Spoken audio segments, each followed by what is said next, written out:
Welcome to another episode of JT and the Bone with the Down Low. How is everybody? How are you, Mr. Bone? I'm good. I'm good. In fact, I was still doing some prep work here. Nice. Uh, so, but I'm good. It's just I don't need prep work. It's just it's just to flatter my appearance. Really, Yeah. truthfully, I'm comfortable going in raw. But sometimes it helps. Well, people feel you're more legitimate when you do that back end, that prep work, that practice safe radio hosting. Yeah, I guess. But sometimes you lose the thrill if you do too much prep. Oh, absolutely. So What's a so roller sometimes. coaster ride if you've done it 10,000 times? Yeah, yeah. You need a little bit of the risk. Maybe don't put the harness down. Yeah.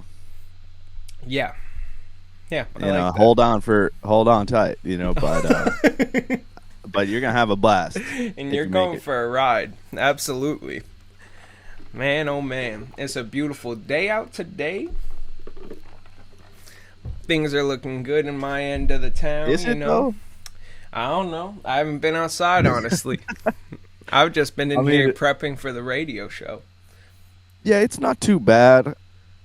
It's a little overcast.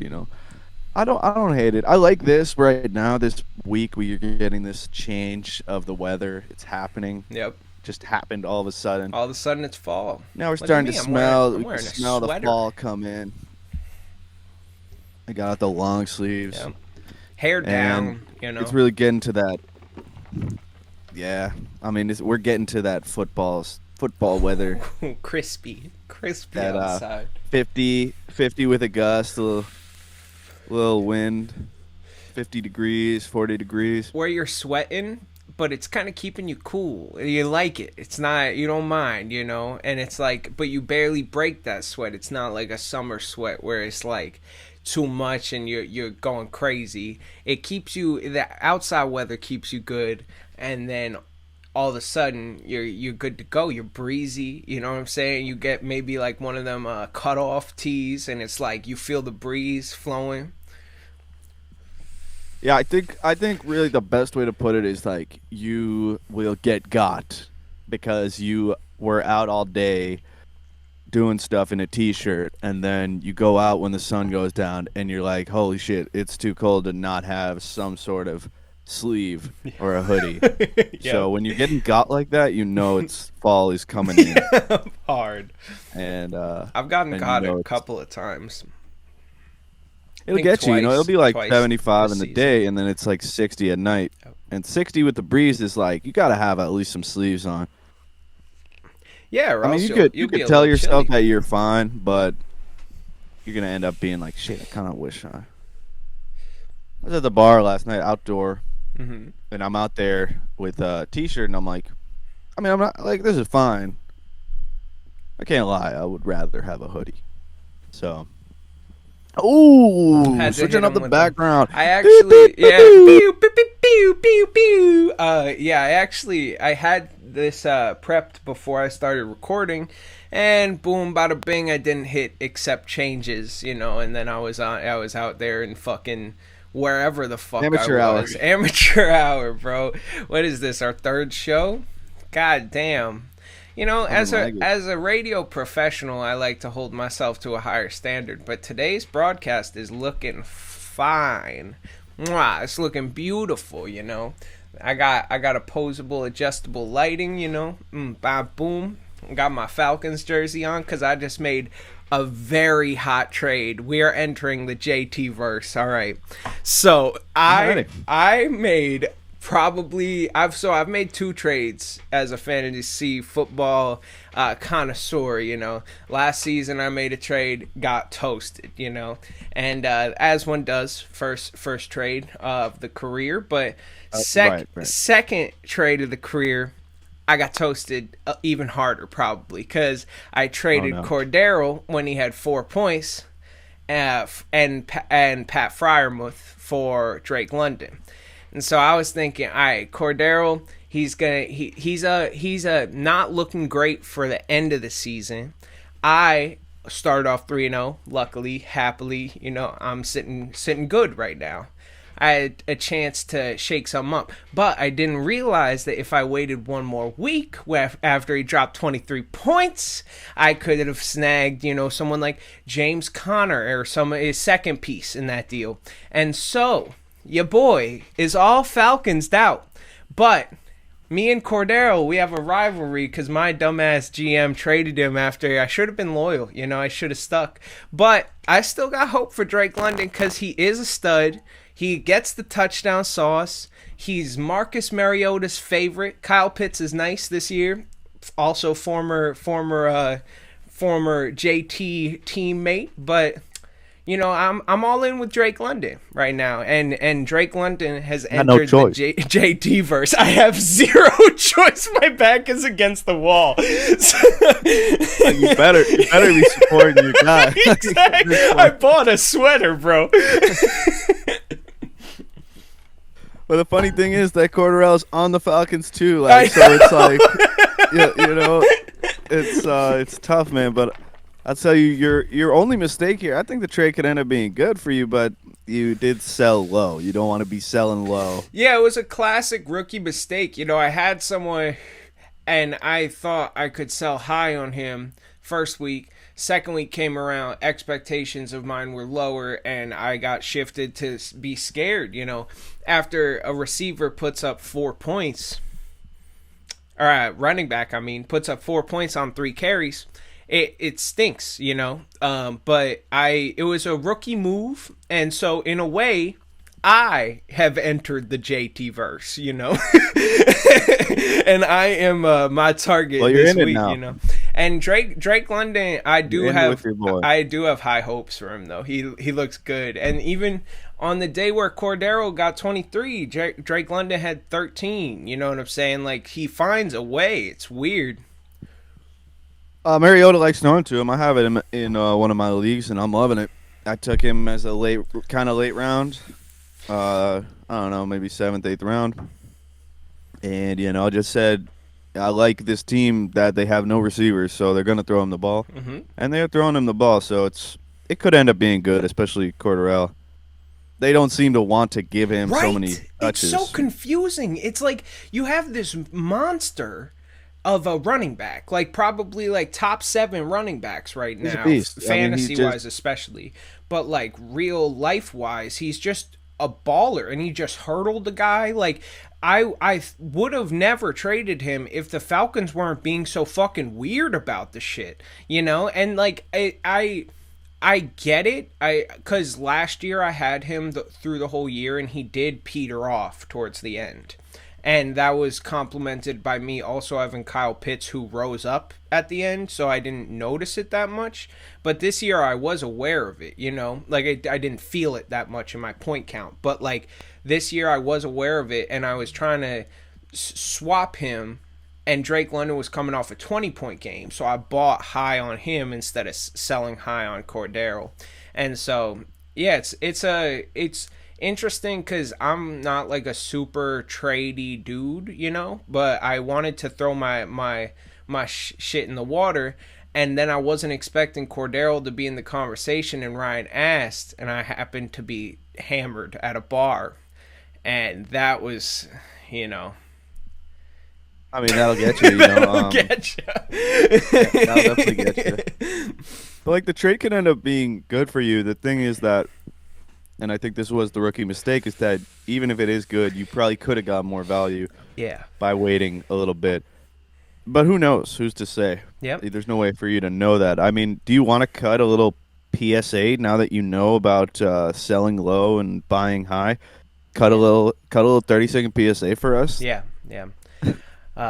Doom, doom, doom, doom. This is a public service announcement by JT and the Bone of the Down Low radio programming.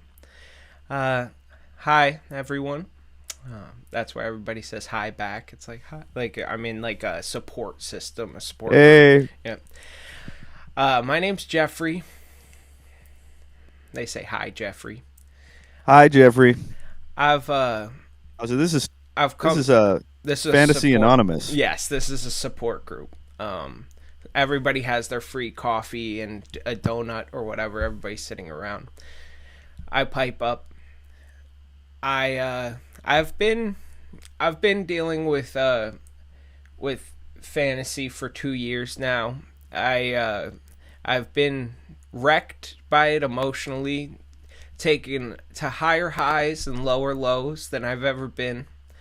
And I've only been doing it for 2 years. I know a lot of you here today have been doing it for longer than I have, And I respect and also fear a lot of you. But today I've come to talk about selling low and buying high. And how if you're a rookie, man, don't be a Bloomfield, man. You don't want to trade out of all your pieces. You don't want to draft a tight end just to have to fucking trade him. I did that twice in a row. I'm thinking about it like a 2K my GM, and it doesn't work. I get toasted twice out of every 2 times. But the good thing is this year I actually picked someone good instead of like Robert Woods or whatever. Or Julio Jones, that's who it was. I got Julio last year. Oh my god. And but yeah, I think it's important not to buy low and to sell high. And this might sound buy high and sell low, because it might sound obvious, but you're trigger happy as a non-trading fantasy owner. You want to be like, yo, I'm gonna get this guy off, and I'm gonna get some people. I'm gonna make my team better, make their team a little worse in the long run, whatever. You're trying to get a trade off.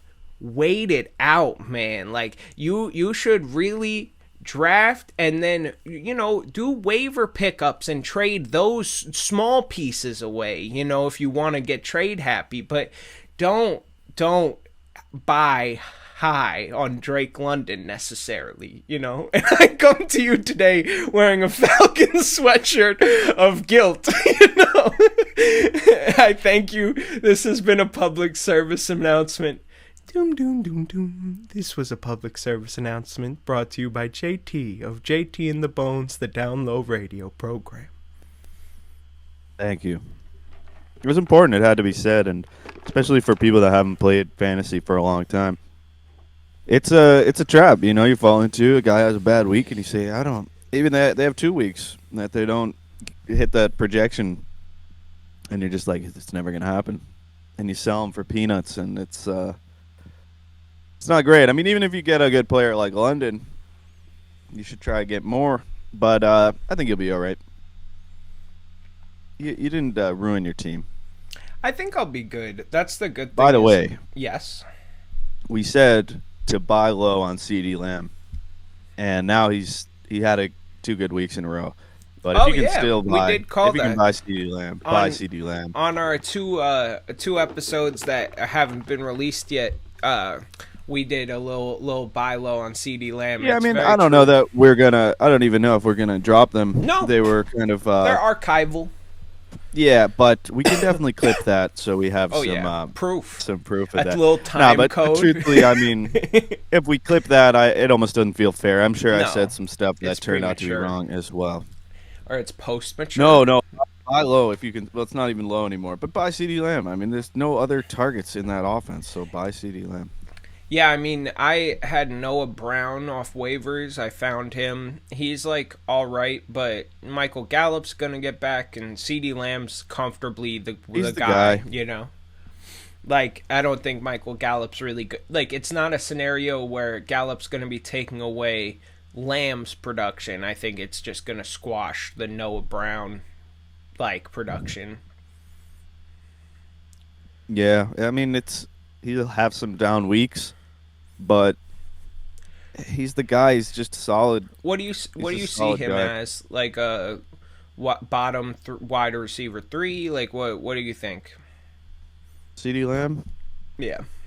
It's an easy 2. Nice. Yeah. Yeah, I'm not too up on CD. It's a good 2. I have a question about you. for you about start sit. So, Hmm. would you rather this week start Greg Dortch or Garrett Wilson, knowing that Greg Dortch has a consistent floor with the same situation he's been going into against the Carolina Panthers, or Garrett Wilson with a new situation probably occurring with Zach Wilson? The Wilson to Wilson connection being a hypothetical rather than the Dortch reality, you know? I have But those two guys. Garrett Wilson's healthy. Yeah, Garrett and Dortch are both healthy. Yeah, I would definitely start Garrett Wilson because Rondale Moore is coming back and he's gonna play a lot of slot snaps, He's which is coming back where this Dortch week. has been playing. Yeah. All right, So Dortch perfect. has been playing in the slot, so it's gonna probably eat into his target share a little bit. Sweet. So definitely, I would play Wilson. Nice. Yeah, because wasn't sure if he was coming back this week or next week, and I hadn't had the idea to check. So, good reminder. I noticed today that we're going on two back to back outs for practice on CMC. So Christian McCaffrey is down both practices this week instead of a classic one for a veteran, you know. And I did scoop up Deontay Foreman. I scooped up Chuba first, but I got Deontay instead because I like him a little better. Like what he did when Derrick Henry was out. I think Chuba is someone that you can pick up off rosters or off waivers because he posted a game last week, 3 carries for 25 yards. So like the efficiency is there. If that happens to be somewhat leveled up and he goes for 11 or 12 and he does even half of that efficiency, you know, not too I shabby, think Foreman's the guy right? personally. Okay, cool. That's what I I thought mean, when I made the Hubbard's playing special teams, right. so I got Foreman as the guy. I saw Foreman run in the preseason. Obviously, it's a preseason, but he looked fresh. I mean, he looked good. I like him. I So appreciate him. yeah, but truthfully, the problem is if CMC's out, it's probably going to be both. I would lean Committee. Foreman, but they're gonna so it's probably not going to be great. No. It's It's one of those ones that I just kind of have. It's like very bottom of the bench. Like it's my waiver play around, you know. And little stash, I yeah. have a target actually for Foreman that I want to get off waivers, which is Raheem Mostert, who is not rostered in our league, and I don't know if Jacob's gonna go add him to waivers and beat me to it, but I have no interest. I think Raheem is a good like little stash. I understand the Dolphins don't run a ton, but Raheem last night was someone who just kind of kept chipping away, and I understand that the other back is getting a lot of red zone touches. What's the other back's name? Chase Edmonds, right? Yeah. Yeah, Edmonds is getting a lot of red zone touches, but Mostert looks like someone that they would just kind of pound with, like if they get up. And obviously, that situation has changed after Tua's injury, but it's someone that's not rostered in our league, so I think I'm going to pick him up. But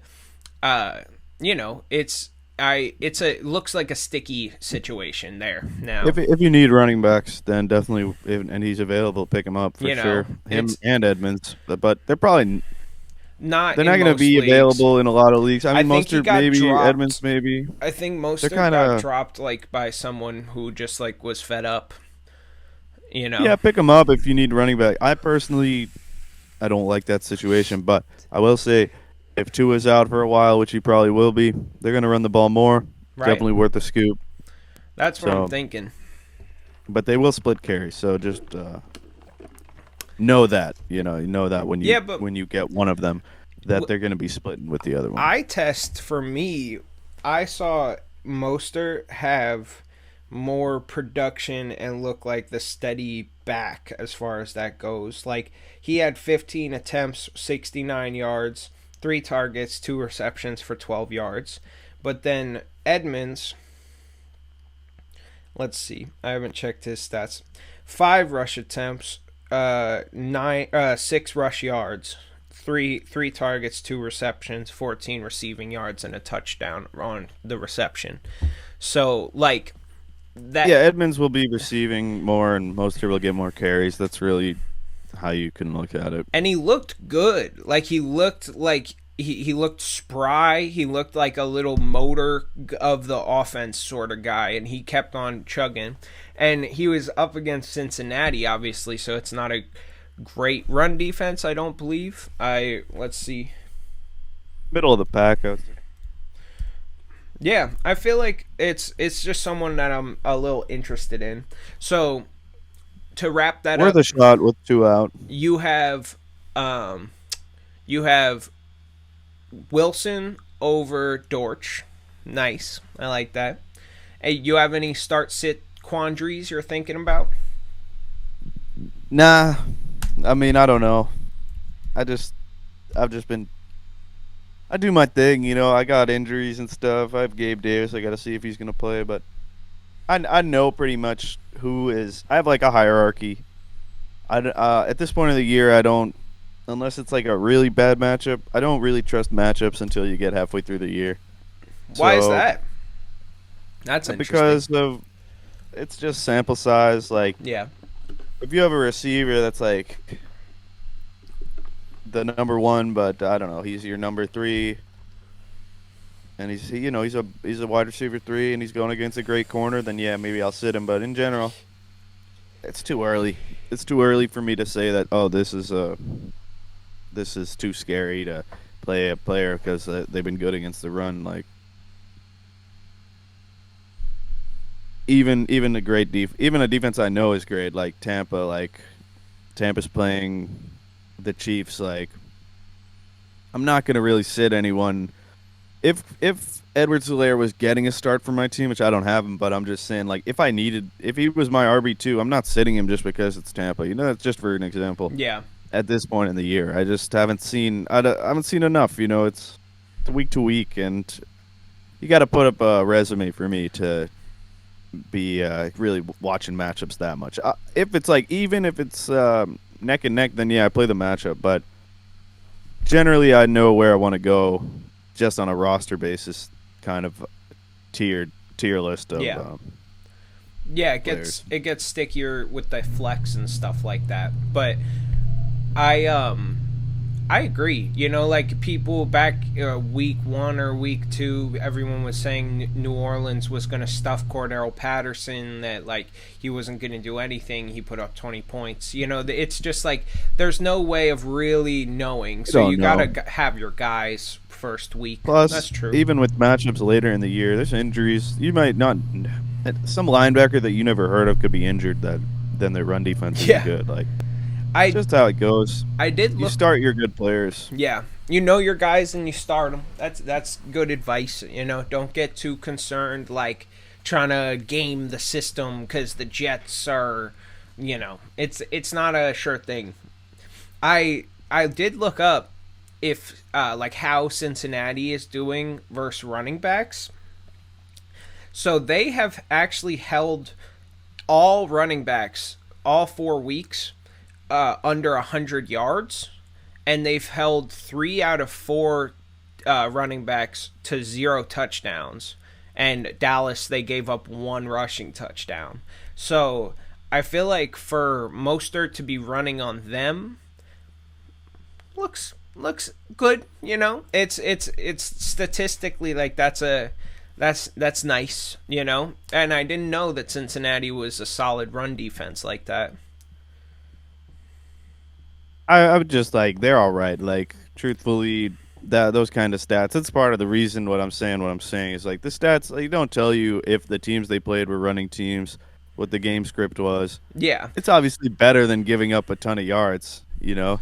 Totally, but they've been playing the Steelers, the Cowboys, the Jets, and the Dolphins. So, you know. These aren't these. The only one that's impressive is the Cowboys. Yeah. That the Cowboys couldn't run because they are kind of a run first team, but especially with Cooper Rush, but really the Steelers can't run on anybody with that O line, and the Jets. I don't give a fuck. The Jets couldn't run on you. Hey, It's the Jets. it's the Jets. I love the Jets.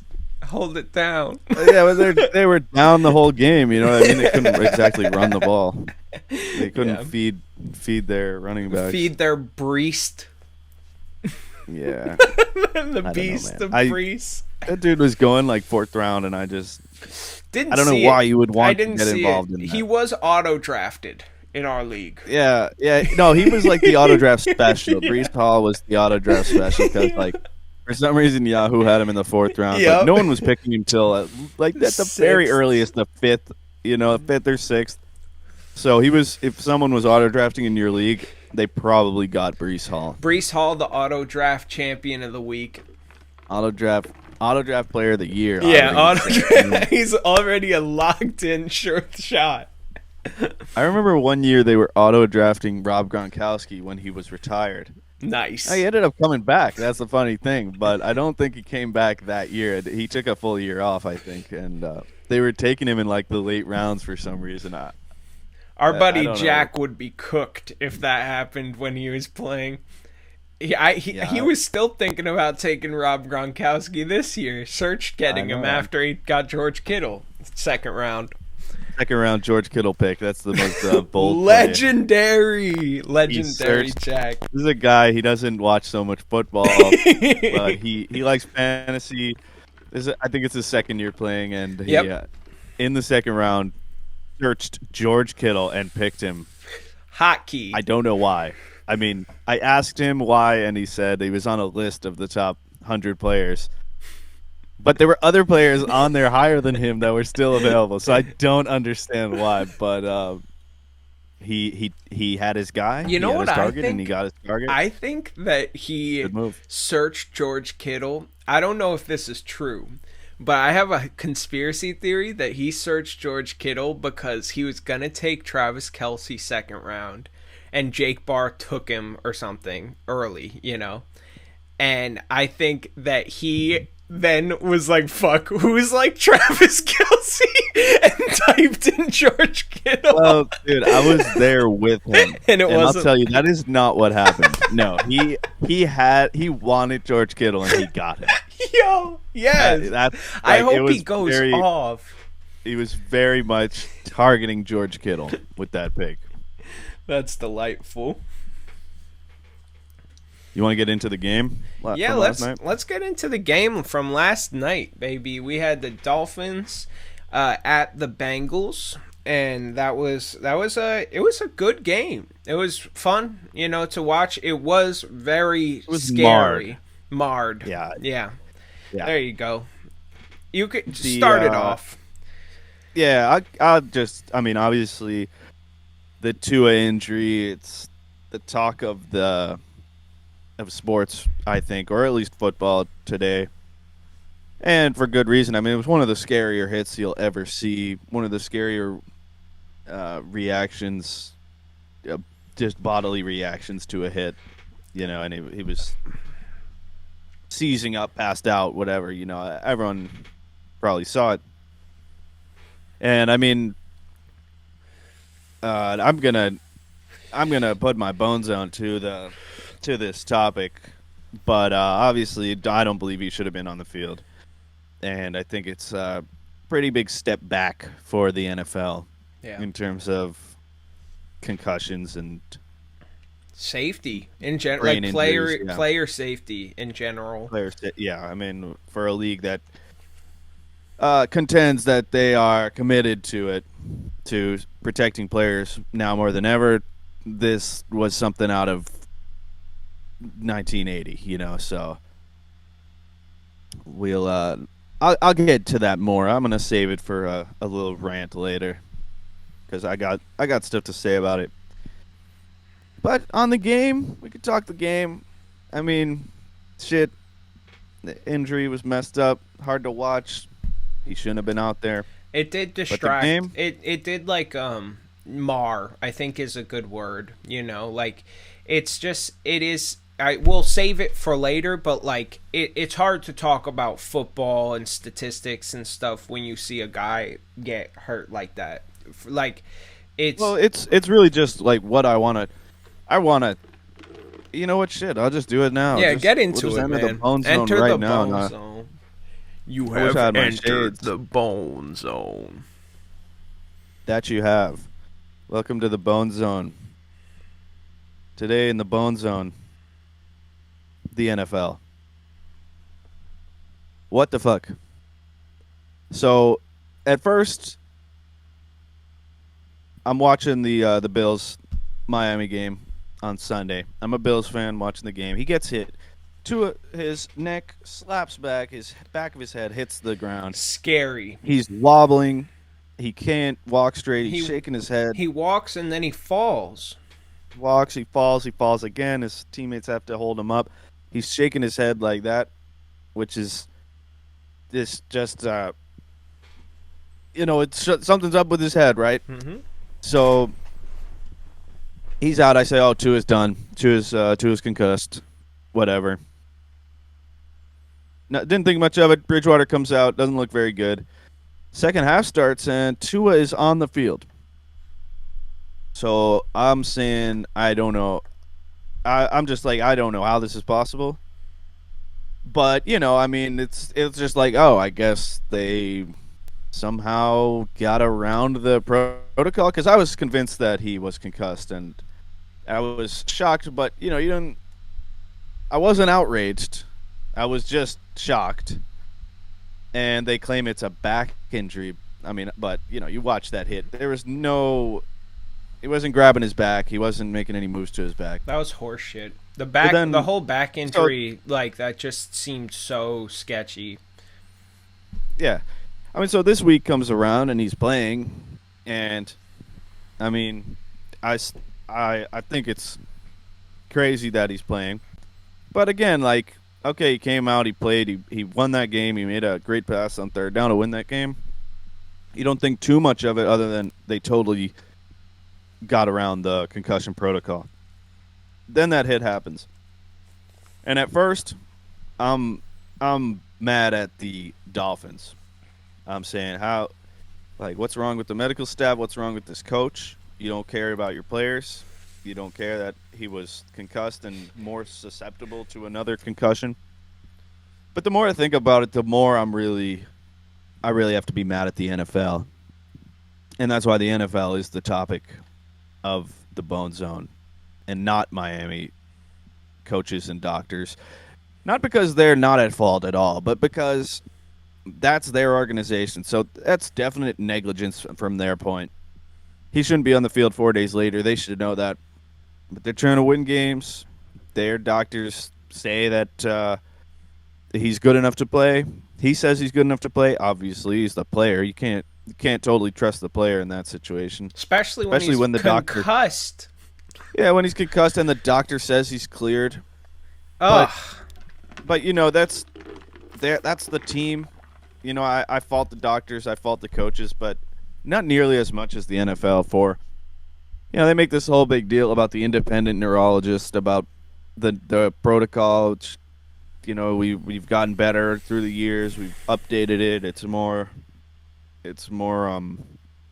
expansive. I don't know. It covers more. There's more safeguards. At the end of the day, they let him get on the field. The whole idea of having the independent neurologist is that you can't trust the teams or the players all the time.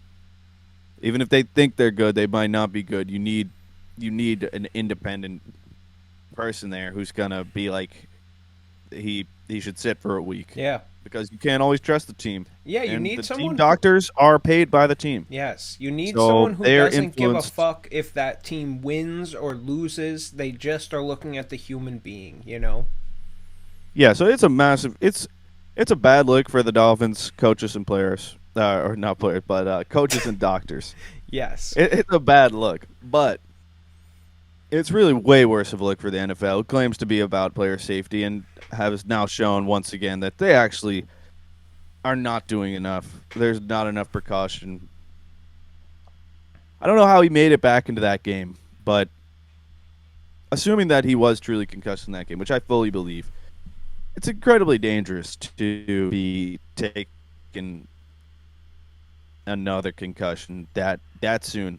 This is not a Sunday game. This is a Thursday game. Yeah, short week. A guy shouldn't be on the field on a Thursday after that hit on Sunday. It's And then what crazy. happened was you like the optics were so bad and prayers for Tua, Yeah. but you can't think that that was something that couldn't have been prevented. I feel like it could have been. I feel like he shouldn't be playing in that game.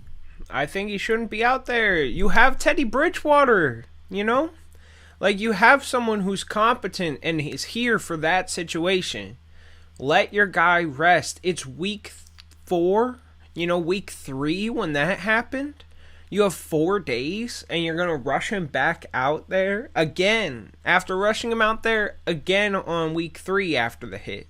It's like how many times until someone steps in? And that's why the NFLPA is mad. The NFL Players Association, they're talking about it on the broadcast, thinks that this was mishandled as well. And so that's, an organization that's there for the players and for the safety of them and the longevity of them. And, everybody can talk about CTE like it's some big bad wolf, but the NFL really does not give a fuck. And Roger Goodell's slimy ass being out there, watching these games and putting money over human beings and shit like that. It's just ridiculous. The concussions are a serious issue, and people need to stop acting like these guys are warriors that can fight through brain damage. No one can fight through brain damage. Well, I'll say that they've come out today. They've said he passed all our independent tests. He passed our protocol. He was cleared to go out there. Well, then I say to you this: stop hiding behind your protocol Yeah. and change your protocol Yeah. because, like, we can't prove that this hit was worsened by the fact that of the hit on Sunday. But I can tell you this: he shouldn't have been out there Sunday, and I believe, and I think many other people believe that that is the case. That he was more susceptible to a hit like that, and if you're going to hide behind your protocol, then change your protocol because that's something that it just sets us back. It's you talk about all your commitments to player safety and how, through the years they've added more safeguards, but if this can happen like this, then clearly we actually haven't gotten anywhere. So I'm putting the league on blast. I'm putting the Miami medical staff on blast. And I'm also putting Mike McDaniel on blast because just as a coach, you need to not just think about winning and losing, but also the players that you have, the people that you are leading. And just on a person-to-person level, he shouldn't, like, starting him on Thursday was only happened because they put him back on Sunday. They couldn't admit that he had a concussion. Otherwise, they would have gotten in trouble Yeah. for putting him back on Sunday. Yep. So their head coach should have said, even if the medical staff cleared him, I believe the head coach should say, we're gonna sit you here. It's week 3. This is not a playoff game. Like, what are you This is doing? it's a divisional game that you want to win, but think about the person, not just the player. Think about the About your person too. future. The future of that person and the future of your franchise. It was a rookie mistake too. That's the saddest thing is Mike McDaniel. An older coach might have taken Tua out and sat him Sunday. And just been like, we're gonna look into this before we rush you back out there for what 2 quarters or whatever. It's like, and it really does boggle my mind because I can't harp on the fact that they have Teddy Bridgewater enough. It's like a lot of teams don't have the privilege of having an extra guy they could just slot in there. And of course, yeah, it's going to be hard switching lefty to righty, whatever, different styles of play. But like, the play is not what matters. Your dude just fucking fell. You know what I'm saying? Your quarterback needs to sit down, Yeah, and I really think that putting him in that game and then being under investigation, which they were already on Monday, it it kind of it put them in this catch-22 where they couldn't sit him Thursday, even Yeah. if they felt like they should. Yep. But I mean, truthfully, the NFL should sit that guy down. Right? That's the real truth of it. If and if and I'll say it again, if they are going to hide behind protocol here, their chief doctor comes out and says he passed all the tests, then you need to take a long, hard look at that protocol. You need to check those tests. And it's just so heartbreaking too, because it's like it's predictable, it's preventable, and what they're doing by forcing him to go out there is also making the defensive guys like look like villains, you know what I'm saying, for playing the game that they're paid to play. Like it's like you need to be responsible for the fact that these guys' lives are in your hands when they're playing this game. Like it's no holds barred for the most part. You can throw a flag, but like there's no stopping what just occurred. I mean, that was a clean hit Oh no, the last hit night. itself last night. That's what I'm saying. There was nothing wrong with the hit, but a guy shouldn't be out there taking that hit in the first place. You know what I'm saying? Like a guy like Tua in that condition. Yeah, and this is speculation, and truthfully, it all is in a way because we can't prove that he was concussed on Sunday. You also can't prove that he wasn't, and if you look at the hit, he didn't directly hit his head on the turf, really, like he did on Sunday. In fact, the hit itself almost looked less severe than the one on Sunday, where his head was whipped back. Yeah. He did hit his head. His head got hit hard, but he landed kind of on his whole body. And it's not a hit that's uncommon to the NFL. It's not No. a hit that is that crazy. So I personally, in my speculation, will say that he was more susceptible to that. And I would say that anyway, even if he didn't get hurt.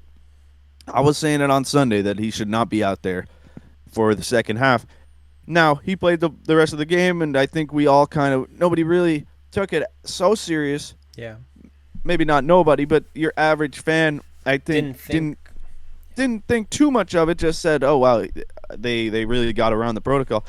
All right, whatever. But now that this has happened, we look back at what we already thought is that he did get concussed, and we say, "Wow, it's not. This is not just a kind of one-off comment anymore of like, how did he go back in?" Now it's like, holy shit, he really should not have gone back in. And I mean, it's just a terrible look, and it's also you're messing with people's lives here. Like, he's not going to tell you that he's going to sit. Clearly, the coaches aren't going to in Miami. Like, it really has to be your safeguards that you claim to, have gotten so much better on. They have to be the thing that sits that guy down, and they didn't. They failed. So, NFL, you're on blast. Like, Yeah. it's such it taints the product so much when something like that happens, and you look at the whole situation and you say, oh, so we really actually have not gotten anywhere in the past 20 years in terms of player safety, if that can happen. Yep. People have died for this shit, man. Like it's unforgivable, and it's a solemn but necessary bone zone. The NFL is also in the step up circle. It needs to get its shit together, like for real, for real. I mean, this is full on. It's.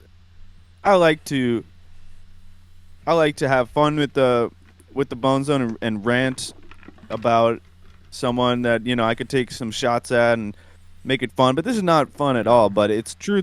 It's truly the main takeaway of that game. And we'll talk about the game itself, but the main takeaway is just that. It's just how much of a failure that whole situation is, and how bad it is for the NFL and player safety. And really, I think all this shit has to they have to take a look at all this because they're hiding behind the protocol. Today they come out and they say he passed. They're defending themselves, saying he passed our independent tests. Well, then your independent tests might just suck. They might just not be enough. Well, I'll go even further and I'll say they aren't enough because, like, I'll just put it like this. Let's say he wasn't concussed on Sunday. He still should not be in the game. Just for the chance that he might have been because he's wobbling around. And just taking like a look at the protocol, it says that it basically says that if someone's exhibiting like motor Yeah. instability, Yep. that is not pinpointed to a like physical injury, other than the head to a non-head injury, then you have to take him out of the game. And they said the back, but he wasn't grabbing his back.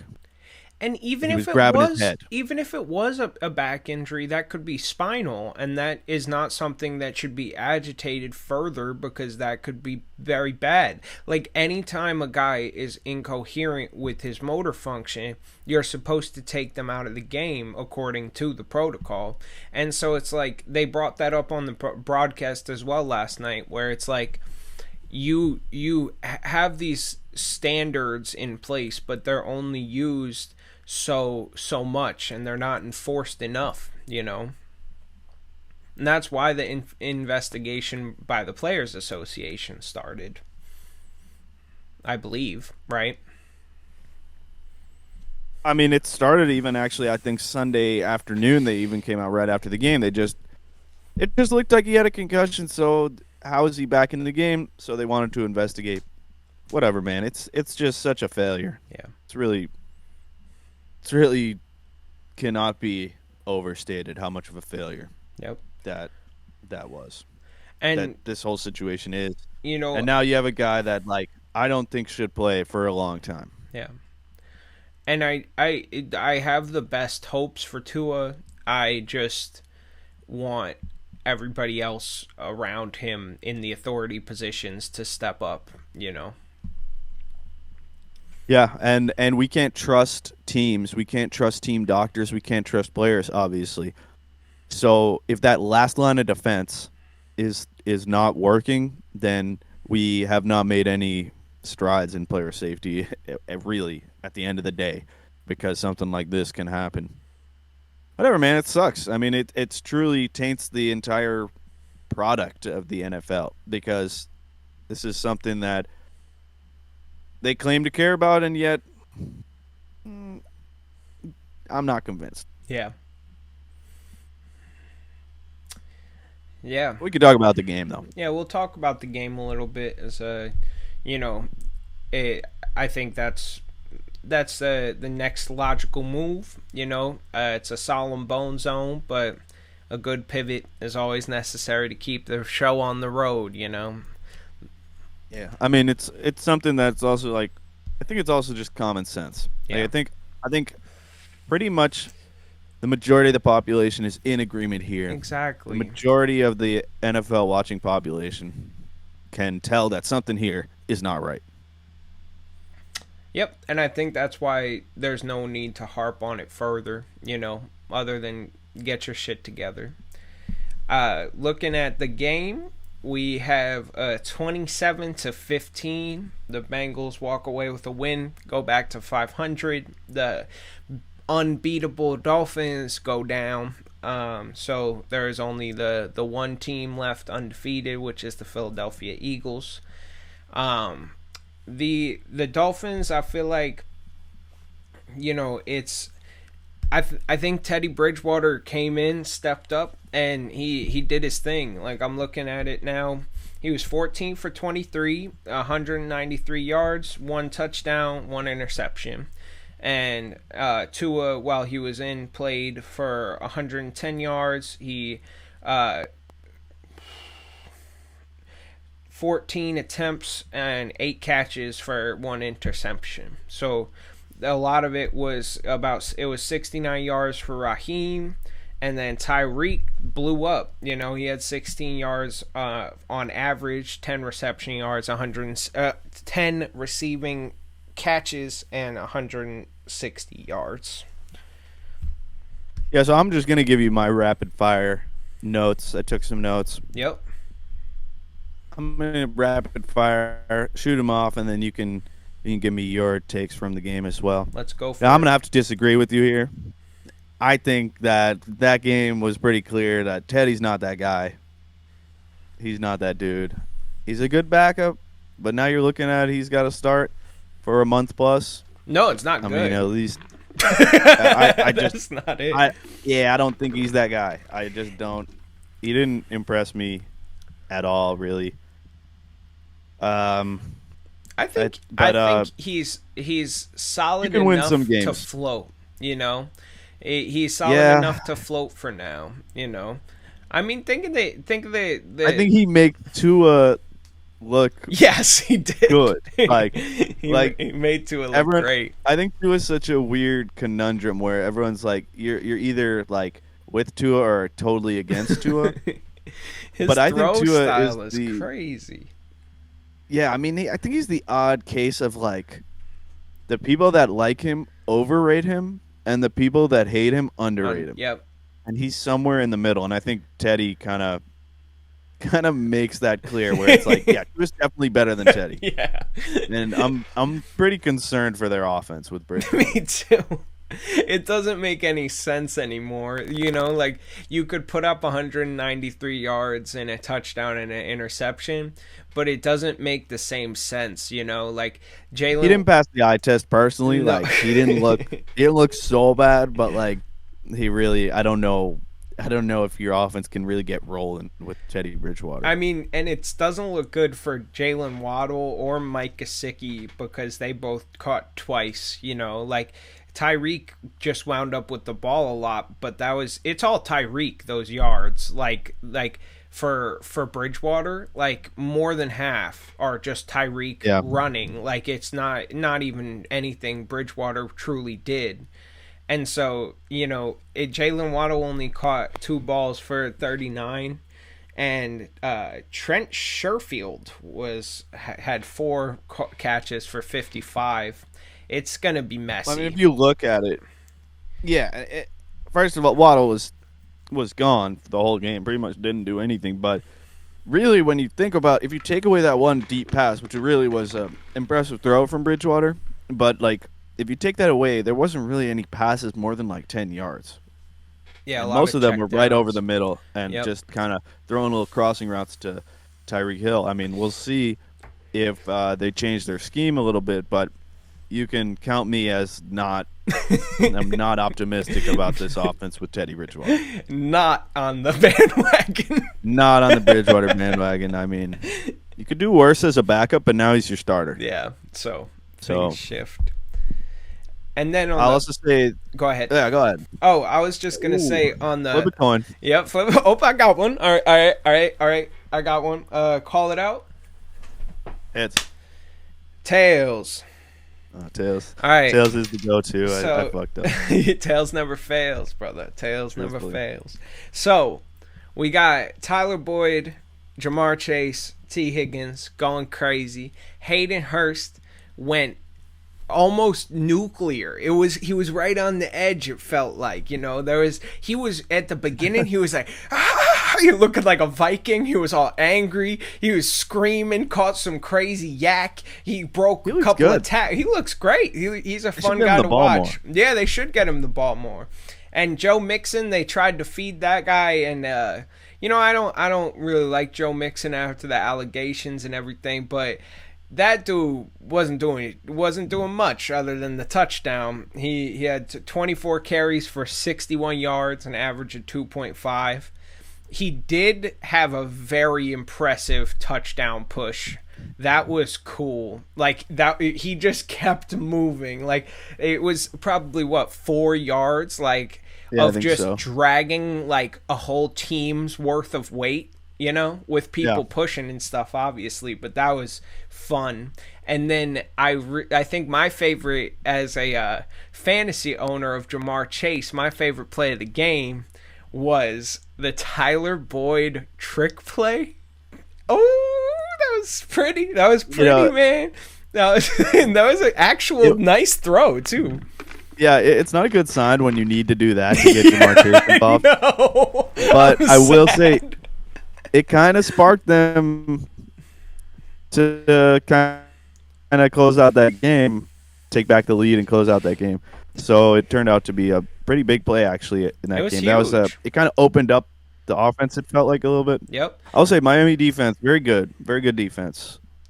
Watching this game, watching them last week play the Bills, they are for real. That's a really good defense with a really good scheme.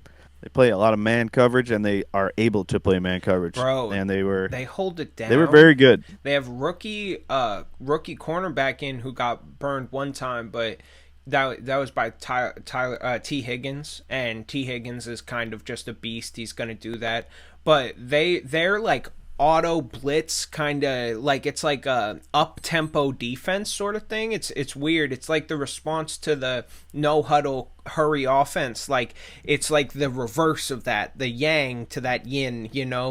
Like they Yeah, they'll fucking bring pressure. blitz so often, and they walk those Yeah. guys back sometimes, and they'll drop into coverage. Like it's a beautiful thing to watch. I remember there's this good football YouTuber analyst, Brett Coleman, and he made a video last year about Miami's defense and how, because they were blitzing like just something nuts, like, and I think they blitz 10% more than any team has ever blitzed in history, sort of thing. Like they have like a crazy pace, and so it's very fun defense to watch.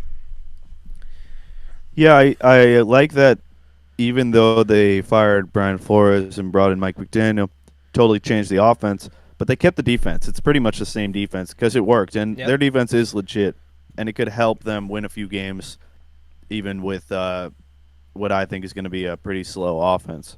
I think they can definitely still win some games. They look like a good team. They look like a team that can still, let's say Teddy starts 6 games. I think they could go 500. They could win 3 games Me too. just off the back of that defense, really. Yeah, I did you have something to say was other than the defense about for the coin flip? I didn't mean to cut you off. I don't remember, but I mean, I have a few more notes. Basically, the Cincinnati offense is not looking right. It doesn't look right. Something's up, and really, I think you could pinpoint it just to the O line. Their O line is not good. Yeah.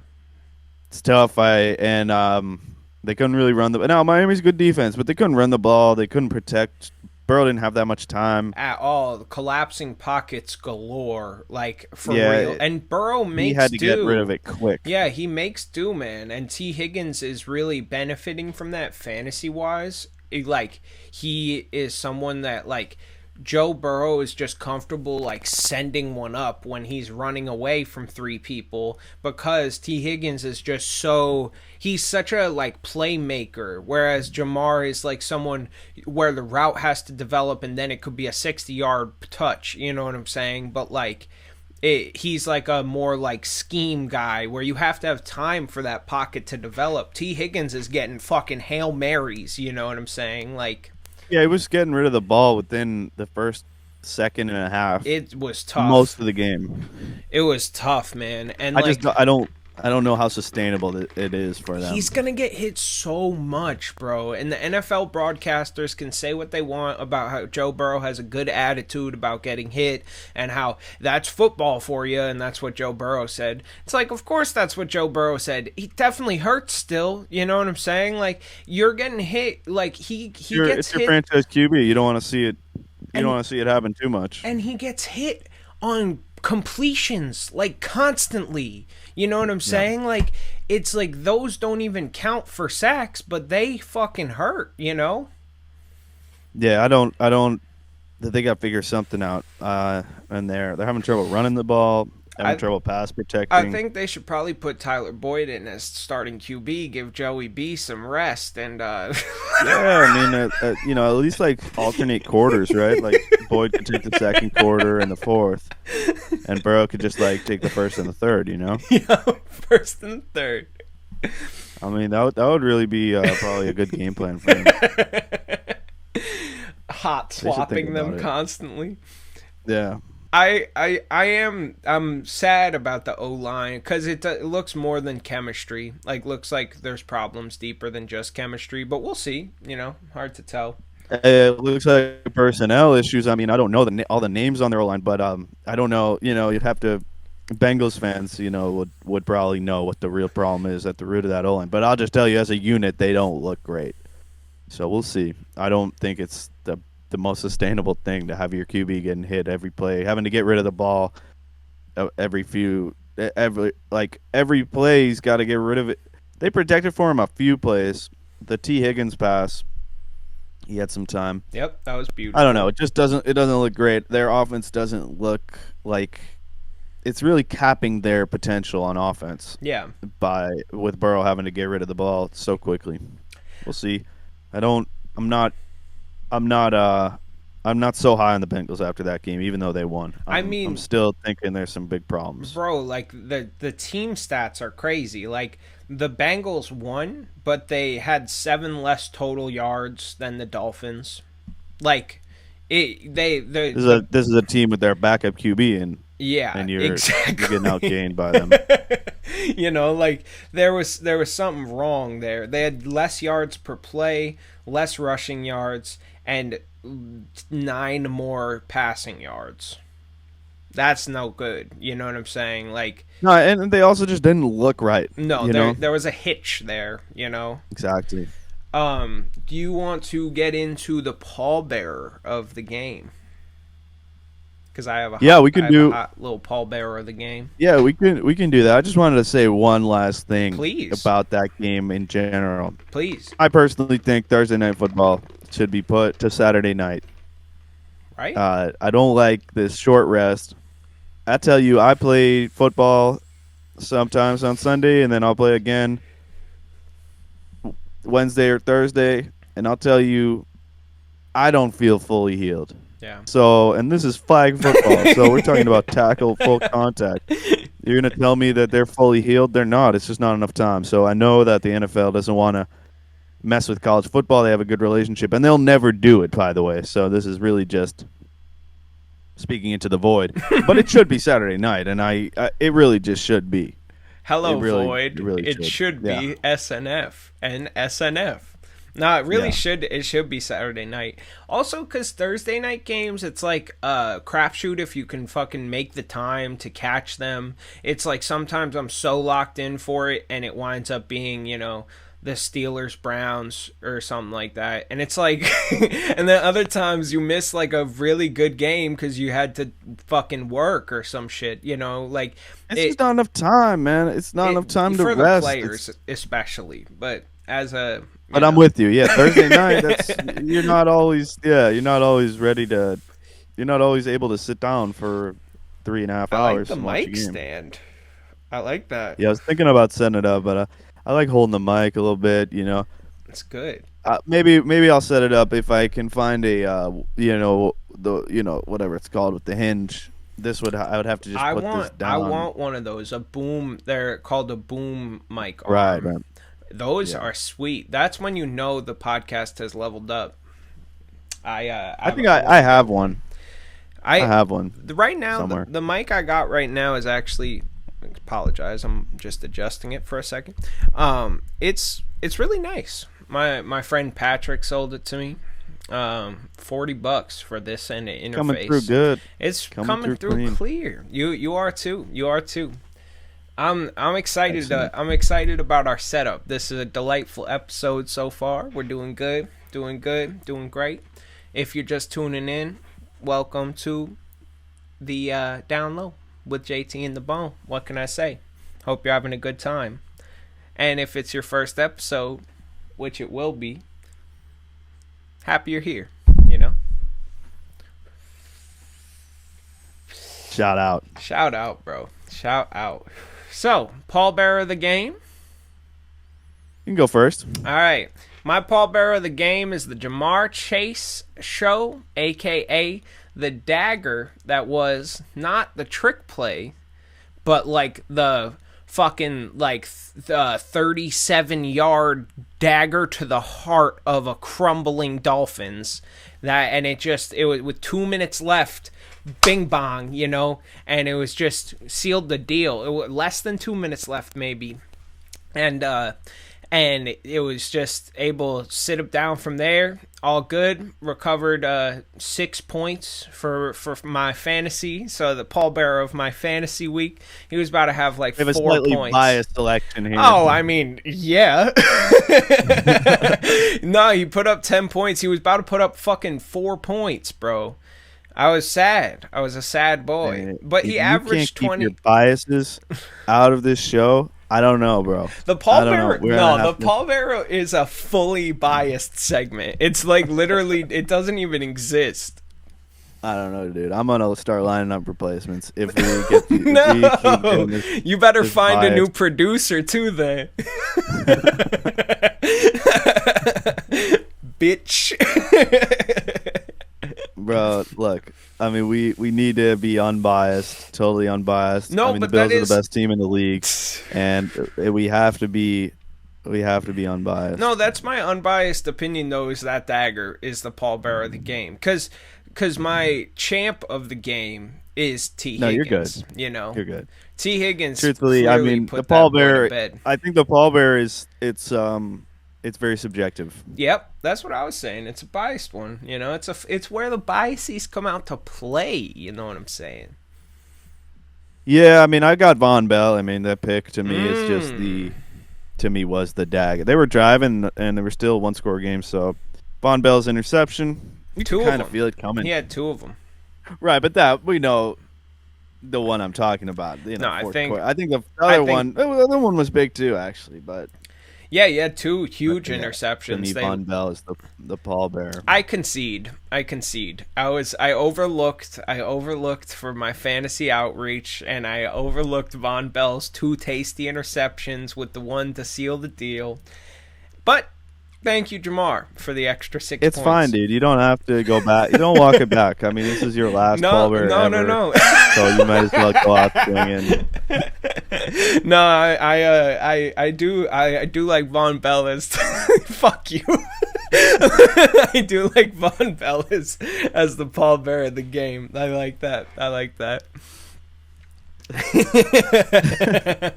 Yeah, so I mean, shit. No, I mean, we could have 2. I think that we have to figure out a way to do it, right? Do we vote on it after? Do we talk each other into our picks, or do we just go with 2 separate ones? Like, do we each have our pallbearers of the game? I feel like it's good to have a pallbearer on both ends of the ball. That's good. And then it happened to work this week like that. I'm with it. Yeah, right. Like some weeks we'll agree, some weeks we'll have a different guy. Yep. Same with player of the game. Yeah, and if we have different guys, but they happen to be on different sides of the ball, it's just up for theological debate at that point. Yeah, then we'll have to like put it to a vote, put a poll down. Yep. Player of the game. I think we have the same guy. My man T. Yeah.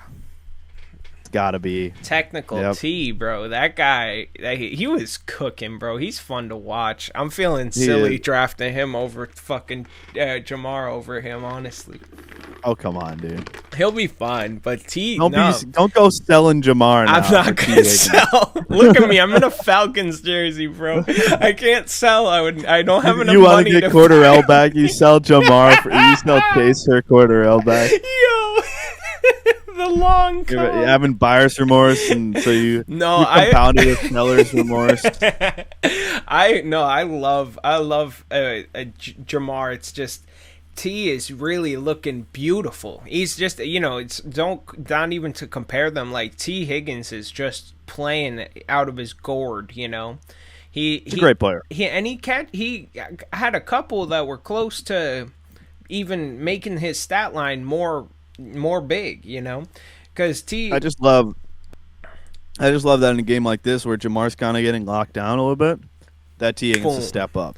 I It's love such a it. huge thing for the Bengals to have that. This it's like a second number one guy. Yep. Like if you take away Chase, if you double Chase, or if you just have a really good cornerback on Chase, you Or still got press to. him, apparently. Yeah, then I mean, then T Higgins will go off. Yeah. Like that. They don't have to force the ball to him because they have another guy that could get 10 catches, 100 yards. Yeah, he had 7 catches for 124 yards and a touchdown, averaged 17.7. Ballin'. Balling. I really like what I see from that man. He playing good ball, I really like his skill set. I like how fucking explosive he is for such a big dude, too. Yeah, he's like big, he's lanky, but he's like not. He's also not lanky. Like he's built. Yeah, he's He's jacked. long, but he's also built. He it just he's a good player. He can get jump balls. He can get yards after the catch, and he Yep. can like just he can play possession too. So he's a really well-rounded player. Really good player. Yeah, and he burned a motherfucker for a touchdown. Oh man, it was gorgeous. He just sideline, let's just straight down the sideline. It was gorgeous. Went right past him. I do have a. Oh, go ahead. Oh no, I was if you got something more on this game, then go for it because I'm pretty much done on this Yep, game. my last thing is the step up circle. I do think the O line enters the step up circle. For the Yeah. Bengals. I think now it's really time to put up or shut up because you were able to sneak out wins where the O line wasn't working for you. Now you really need to capitalize and keep that momentum pushing because not only for the future of Joe Burrow, not only for the looks that Jamar Chase will be able to develop and Hayden Hurst, and just like different little guys getting in there. I just think that it's time. It's time to step up. It's time, like, it's something where you just traded away your Super Bowl O line, got like rid of all of them. And so it's time for the coordination with the guys to step up. Yeah, I mean you could. They should consider themselves lucky to be 2-2 if Tua plays. Right? I don't know that they win that game, and also, you had the Jets, which is going to be one of the easier games on your schedule. So you're 2-2 now. You're still very much in the AFC North, which has been like kind of it hasn't looked so good, but it's time. You're right. Step up, or shut up, or sit down. They lost to the Steelers. They lost to the Cowboys, which is like more reasonable than the Steelers. And then they were able to dominate the Jets. Yeah, but they lost to Cooper Rush and the Cowboys. Yeah, exactly. Oh, they should be 3-1 in a way. Like you can give them one of those losses, but they've been underperforming. I think we can all agree on that. Absolutely. Step up circle. Cool. All right. Well, So I was wondering if you wanted to recap some of the week 3 stuff, or should we just preview week 4? yeah, we could do a tiny little recap, anything interesting in week 3, and then we could go straight into week 4. All right, let's just rapid fire it. Yep. Um, shit. What's that dude's name? What's McDaniel's first name? I'm blanking Mike on the McDaniels? coach. No, the coach for he was the shit. He was the Josh coach for the McDaniels? Patriots. Josh Josh McDaniels. There McDaniels. we go. Oh, what a great start. Josh McDaniels. Josh McDaniels, you're proving me right. You suck as a coach. That's these are my week 3 thoughts. I mean, I don't believe in you as a head coach. You're a good play caller, but you can't coach a football team. You're proving me right. Detroit, you're fun now. Good stuff. Yeah, Shout rock out. on. Keep Shout on out Dan rocking Campbell. in the free world, bro. I love Straight up. Detroit being Motor good. City Dan Campbell, Bro, you are fun now. let's go. You've made the lines fun, and I appreciate you Yep. for that. Yes. Kirk Cousins, are you Jekyll or are you Hyde? You're both. You're simultaneously a good quarterback and an awful quarterback. It's really just week to week. Don't trust him in the playoffs or in a big game. Cooper Rush, you can sling the rock. Nice. I'm impressed. Got some poise. Valid. I don't hate it. Cool. Yeah, me neither. Miami at home in September. Best home field advantage in the entire NFL. 89 degrees and 100% humidity with the sun beating down, with the shade on their side of the sideline and the sun on the visiting side of the sideline. Great stadium design.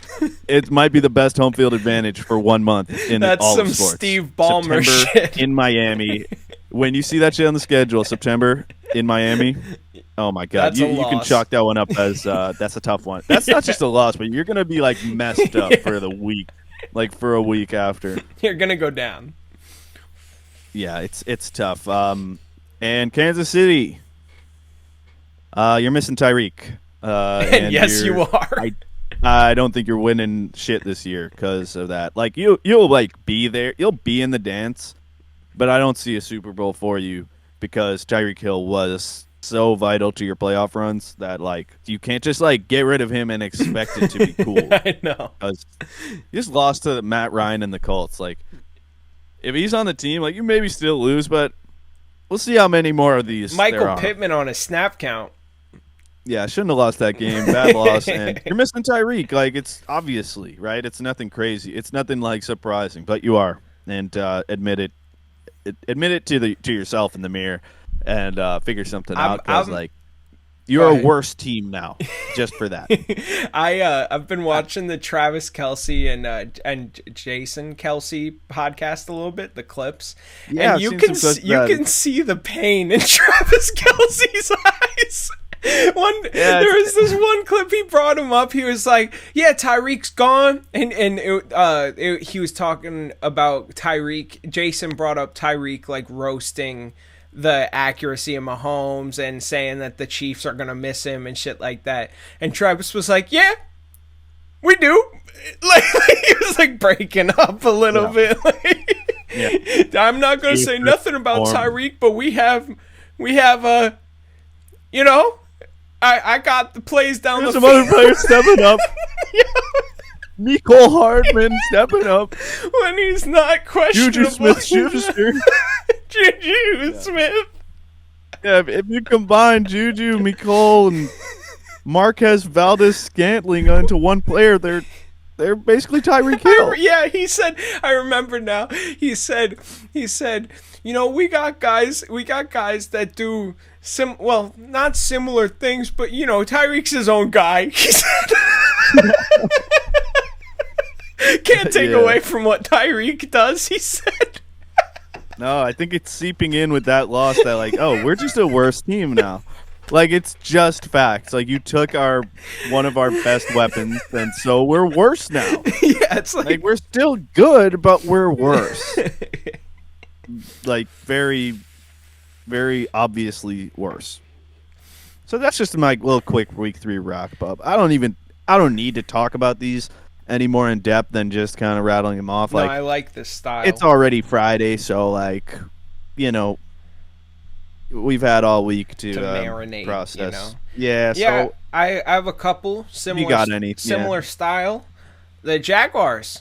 Nice. Trevor Lawrence Real team. doing things. I like it. Hey, you're you real get team rid now. of you get rid of a creep at the head coach, and it actually does something. Maybe you get someone rid of- who doesn't abuse their players, apparently, type shit. Like it's like they. I feel like the Jaguars got into a perfect rebound where like they were in a really toxic relationship, like really bad, and then with a slick oil scumbag. Yes, and they found someone that was like, I'll take care of you and I won't be toxic. We could just ride this out and see what's popping. Let's do this together. And Trevor Lawrence, he has like puppy eyes now. He's all like, all right, guys, we're lit. cool, let's do this. And he Yeah, no, he went from being coached by a slick oil scumbag. I think that's how I'm going to refer to him. Slick oil scumbag. To being coached by a professional, like a real head coach, an NFL head coach. Yep. So yeah, they're a real team now. Hey, Yep. they're a real team. I don't think that they're people. I think maybe hyping them up a little too Little much, bit. but they're a real team. They're fun. I'm not ready to say they're making the playoffs. They're fun. They're a real team. They fun. got some. There's some hope. They got something going, you know. Yeah. The Rams, cool. Same about, you know. It's like, The Rams. you know. The Chargers, we talked about this when we did a test episode. It's scarier than the Rams. Yeah, I don't like the way they run that team. I don't like that coach right now. I'm not liking I don't like that Herbert's playing right now. I don't like that they still have the doctor who punctured Tyrod's lung. Like, I don't like the way they run that team. Like, why is he now treating Herbert's ribs? Like, you would think that guy would get let go. Like, yeah, we'll just let you go. Like, you don't have to make a big deal about it, but maybe hire a different guy Who doesn't puncture lungs. Who doesn't, like stab lung, puncture, injure players right before they're about to play. I don't know. You would think that maybe you'd want to get another doctor. Yep. I know that if a coach doesn't do his job, they get fired after a while. Like, this guy feels like he didn't do his job correctly. When he assaulted one of his patients by accident. Yeah, doesn't seem right. That he's now working on your franchise QB's ribs. The Packers Buccaneers, age exists. Funny enough, people get old, and people who are old have a harder time than people who are young in sports. That's what I'll say about that. I think injuries exist. I mean, if you were looked at that game, Tampa's receiving core was the saddest state of affairs that I've ever seen. I mean, you got Cameron Brate operating as your number 2 wide receiver in a way. Like, Russell Gage is like on one leg, hopping around, the only guy who's like making plays consistently. Falcons alum, baby. Yeah. It was sad, but I felt bad for Brady. He had nobody in that game. He was better off throwing it really high and catching it himself. It was tough, and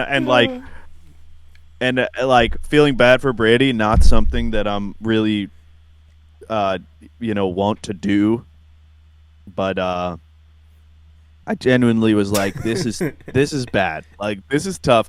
Like, it was almost like maybe just sit him, chalk it up, and rest up. Just take a loss this week. But the craziest thing is they actually came back and they had a 2-point conversion, and then really the unthinkable happened, and Brady took a delay of game. Yeah. On the 2-point conversion. So the Bucs, such a good defense. Offense kind of has, I think when they get healthy, they'll be good, but kind of has a little bit to go in terms of getting into form. But the scary thing is that they're 2-1, and they haven't looked that good. So. Yep.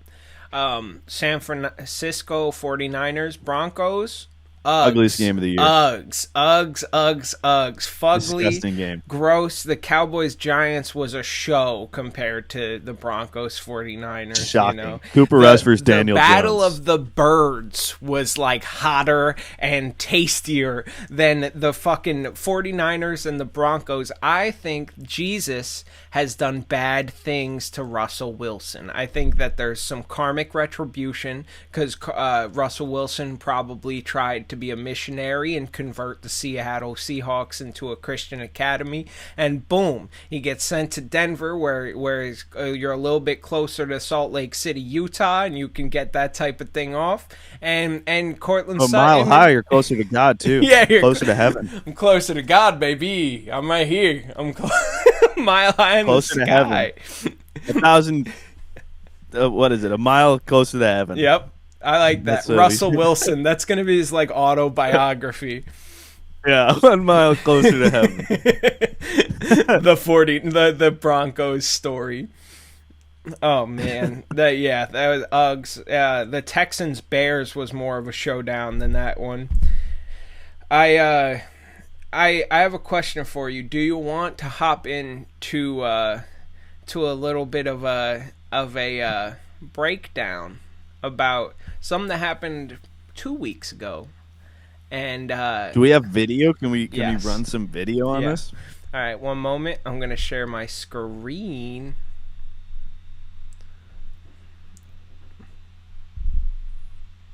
What is this? This is a Kyler Murray incident. This is, in fact, the Kyler Murray incident. Yes. All right, cool. So I'm gonna pin this one. Nice, nice. I know how these things work.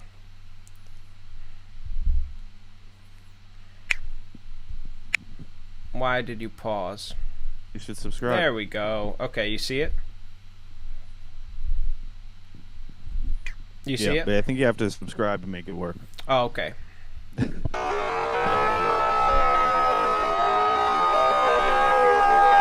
just mute this. I was gonna say. All right, we'll run it back real quick. All right.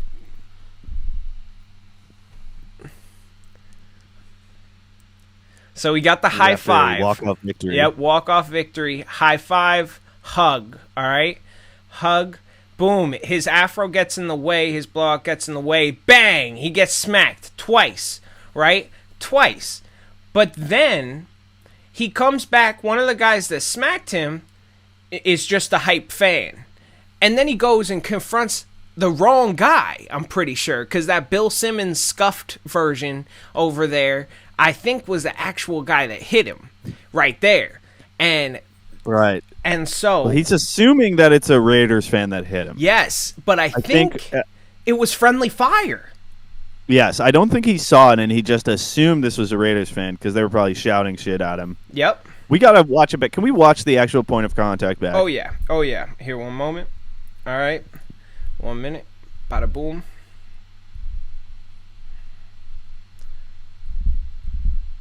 Now you can slow this video down further, right? Yes. You can. This is already slowed. Yep. Let me know. So we'll watch it. I want to even slower. Let's pinpoint the. No, we'll pinpoint the point of contact, and then we can slow that down. Okay. All right. I need you to go back. Yep. I need you to go back a little bit because right. the hand comes actually from the second row. All right. I'm slowing it down. The one he didn't like, I think, is the one that hits him. All right. I'm going deep. 1 minute. Okay. Okay, here we go. All right. Okay, that's what it is. It's gray shirt. All right, run it back. All right, running it back. Run it back from here, and I'll tell you when to pause. Pause it. All right. Okay. Go back a little bit. 1 minute. Sorry. You're good. This is good stuff. This is a breakdown that everybody needs. Okay, right there. Yeah. Leave it. Okay. Steve Kerr's cousin up here. Yep, Steve Kerr's cousin. On the right. Yes. Okay. Yeah, Chris Mullen and Steve Kerr's son. That's the hit that Kyler, I think, took exception. I don't think it's the two hits that get him on the cheek by the Cardinals fan. I don't think he cares about that. I don't think he cares. This is the hit he doesn't like. Now run it. All right. I'm running it. Bam.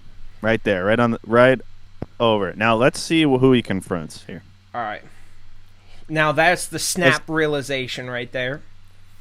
Yep.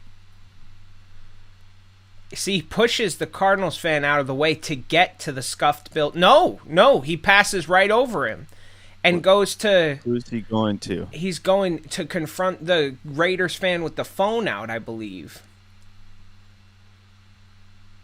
Meanwhile, Steve Kerr's cousin's still hitting him. Yeah. All right. We're going to run that back a little bit. Just even a little slower this time, I think. I don't think he knows who did it. No, I think he's concerned, outraged a little bit because he has no clue what hit him, 1 minute. Well, he's mad at someone, but I don't know if he knows who. He knows it's a Raider fan, but I don't know if he knows which Raiders fan. All right, so we have... That comes up the top here. Yes, he comes over the top. Boom in and the just gets him face. square across the face. Wow. But do you think he was trying to do that? So, okay, we can pause and we can talk about it for a sec. Because here's what I think. I think this guy is drunk and he's really just trying to get some contact on a star NFL player. Right? I don't Just think trying it's. to get I don't some think there's touches in. malice. Yeah, I don't necessarily think there's any malice in it because if you watch other Raiders fans, they're kind of doing the same thing. We're just like trying to go back to their friends and say I touched Kyler Murray. Yeah. Kind of weird. It is a bit weird. But I do think that's really what is happening here. So I don't think really that it's such a big deal. Now it is kind of like the fan who did it kind of sucks. Not kind of sucks. Like the guy sucks. But if anyone's talking about like assault charges, that is so soft. Like come on. Like my real opinion on it is like if you're going to celebrate with a bunch of drunk fans in the end zone, like on the road in Las Vegas, fully expect to get slapped in the face. Like don't be surprised when it happens. Yeah, you might like get that's touched what up. you're going to. Like if you go Lambeau Leap, you're gonna kind of get slapped. Like, and if it's Green Bay, like they're gonna like slap you, like, hey, good fucking job, let's fucking go, right? Yeah. But if you leap into an opposing stadium into the crowd, they're gonna like push you and spill their beer on you. Like that's just like you're putting yourself into that situation. So I don't think like Kyler definitely has a right to like turn around and say what the fuck and all that. Definitely. But like I don't think after the event that there's any real police involved. There's no like exactly like I got a notification and investigating it, and then I watched the video and I'm just like, this is so not a thing. It took us like a full breakdown to be able to even get the details on it. Like we didn't even know who hit him. Oh man, yeah. I just wanted to bring that up. That he knew. In the moment, he definitely. I think we got to the bottom of it. I think so too. That was a necessary. I would love to breakdown. get him on the show, roast him a little, really challenge him. By the way, guys, it's not like cool to like touch somebody. No. Like, and if you're the opposing fan and you just got beat on a walk off, maybe don't touch. Get your phone out, like. You can film it. It's kind of cool. You're up close and you got this good shot of the celebration. But like, no need to be hands off, bro. Like it wasn't celebratory like the other fans who were like, let's go, kind of tapping and all that. It was very much like, I touch you. I got you. I got your face. Like, it didn't. Yeah, it didn't seem like It didn't seem like so malicious, but it did seem like kind of strange and definitely like not cool. But definitely not exactly a criminal case. I wouldn't say. I wouldn't get the LVPD involved. Yeah, a little much. A little soft. Hey, that might have not been his choice or anything, though, so I don't want to label Kyler because he got touched by a fan as someone who's, like he was just like, because I'm pretty sure it was like his friend who like his long-term friend, and he like went to like high-five him, and then like everybody else got involved, which is like obvious. That's no, it's happen. Soft, I guess. Just whoever, I don't know who it's soft on, but someone made it that I got a notification on my phone that this was being investigated. So someone along the line like made this into blew a it thing. Up a little bit. It might even just be the news outlet, but whoever did, it's like kind of ridiculous. And I will just also say, if you're going and celebrating in an opposing stadium with the fans, like just be prepared to not be totally like welcomed by everyone. Yeah. That's a good take. I think that's common sense. I mean, it's just yeah. Cool. I feel like that's a good little breakdown. That has been the JT and the Bone down low breakdown, slow mo replay, instant gratification, learn what just happened moment with JT and the Bone of the down low. Exactly. And we can go into week 4 outlook. Oh man! All right, so I'm looking. You down to take a little break? I'm down for a commercial break. A little commercial break. All right, run the ads. All right, run Run the them. ads, Bill. Run them. Run them.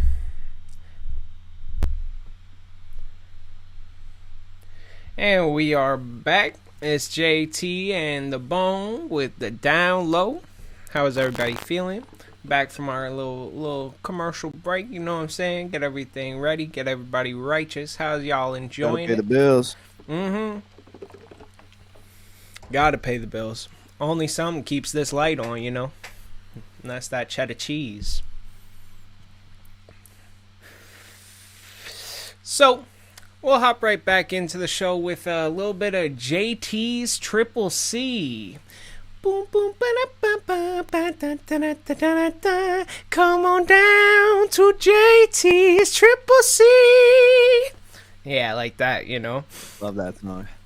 So, that is me, JT, with the Cooky Commercial Corner, which we do every week to bring y'all some of the craziest shit I have ever seen in the goddamn commercial television broadcasting realm, and all of the crazy shit that you see when you sit down to watch a game on Thursday night or Sunday night or during the day. They get a little weird during the day, a little spooky, and you know, on a Monday night too. And all these different places have different commercials too. That's the beautiful thing. You got CBS, you got Amazon Prime, which is what we're talking about this week with our Thursday night football game, and they put on some pretty kooky commercials as a overarching response to Amazon Prime. It does feel like they're just shoving Lord of the Rings show down your throat when you're watching an Amazon football game. That's like the biggest takeaway. The logos on the mugs look dystopian. The TNF with the smile, it gives me a Brave Don't New like World it. vibe. I don't love it. But we can hop into some fun kooky commercials that I've seen on that Amazon broadcast. The first one, I saw they're making a new Star Wars show called Andor. So they've run out of planets. They've run out of people, characters to name it after. They are running out of like concepts like the Mandalorian to name it after, right? They've ran out of movies, and so now they're making a show just titled The Whole Planet. And you know, as someone who loves Star Wars and loved what it was, my head is brain broken. There's too much of it. It's like it just doesn't. I don't know, man. It's like I can't take it anymore. And Andor, I don't know, man. Like it looked pretty cool. I'm not a Star Wars dude, but I just have to say it's the problem with the whole entertainment industry right now. It's just this oversaturation of things. Like even like it's like they're really forcing your hand. You're no longer allowed to be a casual fan of a franchise anymore. You either have to be a crazy hardcore fan, or you have to just say, "I'm out." Like it's really like they're forcing you to pick a side. Yeah. Like, and I hate that because not everyone has time to watch 100 shows about spin-off shows about a thing, and like just oversaturating the market where like you're making too many things that there's no way all of them are good, and no so way now you're I can see all of them. I have to parse through all of them now. Yeah, and I might see bad, might see good, Andor might be a banger. You know, that's why I'm that's why I'm mad. It's because it looks cool, but it's like there's so much of it I can't keep up. Star Wars and Disney, slow down. Something special about like sweet, slow release. You know. I don't know, man. It's tough. Again, I can't comment on the actual franchise, but it's just to me the whole problem with the whole thing. It's like you can't even. It's tough to even tell if this stuff is good because like the people watching it who are like hardcore fans, some of them are like just fans. Like even if the shit is terrible, they're just gonna say it's good because they like the universe. There's enough like Easter eggs in there for them to be like, oh, I get it. Like this, I like this. This was made for me. like fair, but like you can't even tell. Like there's too much to even tell if the newest Marvel movie is actually good, because Marvel heads are just gonna say, yeah, it's a Marvel. Like they're gonna I just be on loved board, Morbius. and you are left to like strategically say, you know what, this one kind of looks good, and then you end up watching, like a movie that's just not that good. Kind of waste your time a little bit. Yep. And so I just slow down, Star Wars. Next up, we have State Farm beard ad, which is what I wrote down in my notes. So it's personal insurance, right? And so the concept of their bit for the commercial is this guy being like, I like to smell my beard. And the State Farm Kyle guy, Jake from State Farm, but is still Jake, right? Is he Jake from State Farm? I don't know who Kyle is. Who's Kyle? Did I make that up? State Farm Kyle. I kind of like that though. That's Yeah, what let's call him that. we should just call this JT's Triple C, hosted by State Farm Kyle. Well, if we could get that State Farm sponsorship, you know, I would be happy to. But let's call him Kyle. I know who you're talking about. So State Farm Kyle is standing next to this guy, and the other guy has this long beard. And at first, you're wondering why the guy has this long, comically long, pointy elf beard. And he looks like a guy from like Silly Town or whatever. And Rings of Power. yes, Rings of Power. And he pushes his beard into his nose, and he sniffs it deeply, and he says, "I like to smell my beard." And the State Farm Kyle guy is like, you don't need to get that personal with me, even though it's personal insurance. And then it's boom, State Farm. And so I just, that one, it's hit me in a way where it's like, bro, you don't need to, like, the writer's room failed in not changing that up. Like, they let that one through where it's like, it's just like, it sounds like someone's confessing something. Like, and not the character. It sounds like a writer is confessing, like, hey, I like to smell my beard. You know? Yeah, I mean, I'm sure that they had a whiteboard with about 25 of different like personal things that are too personal. I mean, it's pretty paint by numbers, Smell your beard, not too offensive. But it is kind of like, it's kind of gross, so it's like, but it's not too gross, so it's kind of, I don't know. I'm not too impressed by it, to be honest. Yeah, State Farm's done some good work before, but I'm not too impressed by that. It's like in a slew of commercials that are all like personal. That's the whole bit, and they do like a bunch of them, and it's just like, make one good ad, bro, instead of making like 17. They're throwing spaghetti at the wall. But not too much about State Farm. Mid ad, annoying to see. I want someone to like, I want one of them to be like, turn to Kyle from State Farm and be like, yo, Kyle, I have a micro penis. And it's like, don't get that personal. And it's like, State Farm. Hit it on the head, really go like, for really it. Hammer it home. Hit us with a micro penis joke on nationally televised NFL football. That's what we need. Amazon should take those risks. Don't get that personal. And then that's good, Yep. I like that. Yes, and so I think that's the advice there. Then there's this Honda commercial, right? And it's car commercials are one of our favorites to talk about on JT's Triple C. Everyone knows the classic "Take Me to Cleveland" bit, where a Mercedes a Mercedes owner just yells it at the Siri navigation system, "Take me to Cleveland." Ridiculous. And so another car commercial in a different vein. This one is Honda, and the commercial starts out and it's about all the doubters that Honda has had. And it's like, and to preface, I like this commercial. It's just fucking nuts. And so the whole shtick is all of the doubters that Honda has had as a company, and every time the doubters say something different, like you might have done this, but you probably won't be able to do this, and so it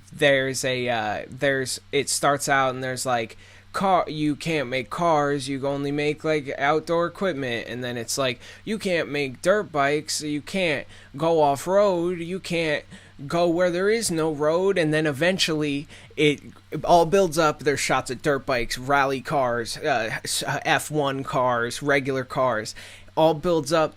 You can't go where no one else has gone, and it's a VTOL, like from Modern Warfare 3, and it goes up and down, and it's an eVTOL, and at first you're in the VTOL, right? And so you don't know what it is, you just know it's a plane, and then it goes past a shimmering mirror-like render of a building, showing a render of an eVTOL.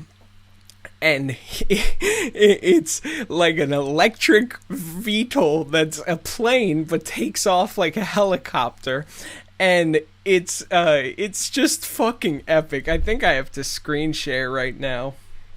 I wish they would end that with like, fuck them haters, Honda. Yes, literally. They almost do though. It's kind of sick. Wait, one moment. While you pull this up, can I just get into a little rant here about car commercials? Like, remember we bailed out those car companies in like 2008 or something, right? We gave them the big federal bailout. It's like, maybe you wouldn't go bankrupt if you didn't spend billions of dollars advertising your cars. Like, it's not like I'm going to watch an ad for a car and say, yeah, I want that. Let me go buy a new car. Like, it just doesn't work like that. Like, it's not like you're advertising like a product that I'm just gonna get. Like, I'm only gonna get a car if I need a car. Like, it's just, there's way too many car commercials for what they are doing for their business. Like, they can't be doing enough to justify the amount of ads that they have as a car company, because it's not like it's like a new type of burger or something. Like, oh yeah, I'm gonna go get that looks good. Oh, there's new taco from Taco Bell, yeah, let me try that. It's like the new Ford F-150. Let me try that. Yeah, let me go try that. No, it just don't work like that. So maybe you wouldn't be bankrupt if you didn't spend so much money advertising cars to me that it's like, I'm not going to go get that now because you just advertised that during a football game. Like, it's just not going to work like that. It makes no sense to me. You know, it's a great example of that.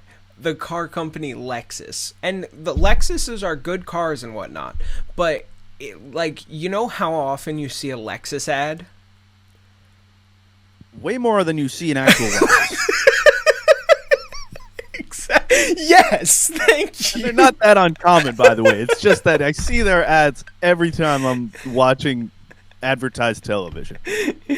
In one way or another, they rear their ugly head with a Christmas commercial or as President's Day commercial where they make you feel horrible because it's also like, you're getting a car, like they have these commercials where it's like, hey honey, I got something for you, and it's just a car in the drive, and it's like, I don't think the reaction would be like, oh my god. It would more be like, did you just spend our fucking mortgage payment? Like, what the fuck? We can't afford a new car right now. Like, you can't just be, if you're a couple, you don't just buy cars for each other. I feel like that's something that you consult with your significant other with. I don't think you're gifting them cars, but the people that they are advertising, and I guess they're advertising for, I don't know. These people are usually living in some remote castle somewhere in the middle of the woods. So who knows? Maybe they can in a supervillain fortress. Exactly. Like, you're certainly not advertising to me. Like, and I don't know who you're advertising to. Like, truthfully, and also, if you're buying a car for someone, don't put a bow on it, okay? It's just like, that just makes it look dumb. Like, it's a car. Like, you don't know how to put a stupid oversized bow. Where do you even get an oversized bow from anyway? Like, where are you getting that thing must be like 50 feet long that you're wrapping it up and it's like off the top. Like, all one like, piece. where are you getting that shit? Like, Like, it's so dumb. Like, it's like, you know what it's the equivalent of? Actually wrapping the car in wrapping paper and saying like, "Happy birthday!" Like, see what it is? It's a surprise. And the bow is the dumbest thing I ever seen. I don't fuck with that shit, man. It's like the people that they're portraying in those ads would never get a Lexus. They would get something else. Like, the Lexus is a luxury vehicle, but it's kind of like that upper mid-range of luxury. It's not like the highest. Like the supervillain's not driving the Lexus, I don't think. Anyway, yeah, they're in a Maybach. You know what? I'm gonna look up right now if we can buy an oversized bow, because that is. I wonder if these are even. Yes, oversized bow for cars. Amazon, $20. They should advertise it on the prime Thursday Night Football during the holiday season. We'll see an ad. Car oversized bow for only $20 now on Amazon. They really would do that too. $20 ain't bad. No, I mean that's cheap to wrap a car. You already spent like 17,000 at least, you know. And I just wrap my shitty car and put the ball on top of my shitty car and just to make me feel good. Just post that shit like. I bought my gift to myself. Yeah, exactly. Yep, I bought a present for myself. And the present obviously is the bow. It's a new bow, and it makes your car look sick. Yeah. What a dumb fucking concept. Big fat bow on a car. It's so dumb. By the way, if you do that, I don't know. I kind of think lesser of you. Like, if you actually do that, it's kind of douchey in a way. I don't know if I'm. Maybe it's not, but it. I don't know. I could get around to it if in a certain context, but in general, I'm not on board. What do you mean? With what? If you put a big bow on something, like, I'm just not. I don't really. Whatever. Maybe I'm just shit talking. Here, let's again, anti-bow. Let's anti-bow. Let's see this Honda ad. Bow ties check though. Once a year. All right, so.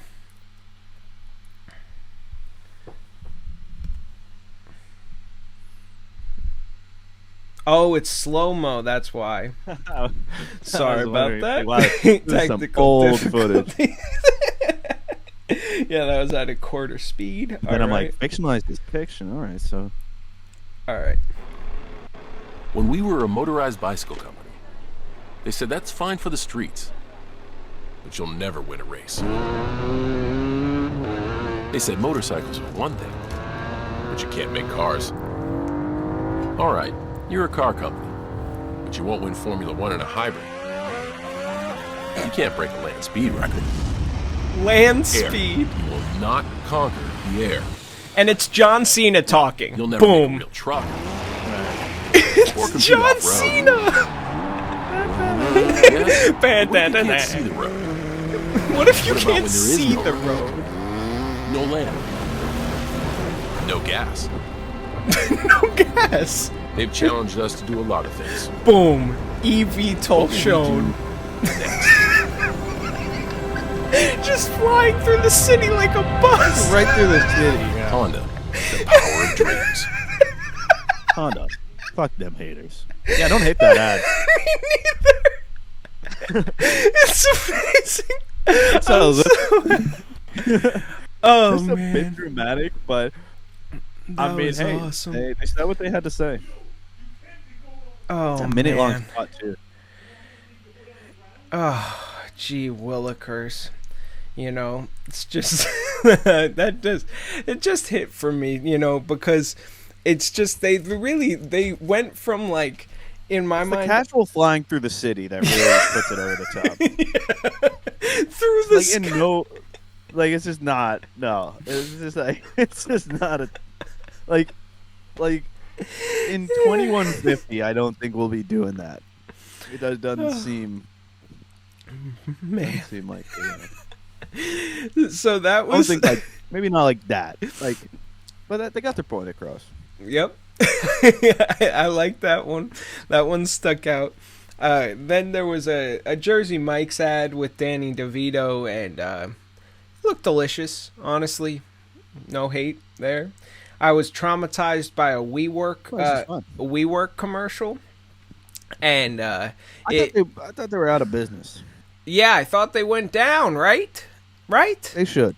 And so it was like someone was like, "Oh, hey, grandma," or something like that, and it cut to a corpse person being like, "Hey," and I happened to look up from my phone at the "Hey, grandpa" or "Hey, grandma," and it got me. I was like, "What the fuck? Why are you showing me this?" And then it was a WeWork ad. I was so confused because I thought they went out of business.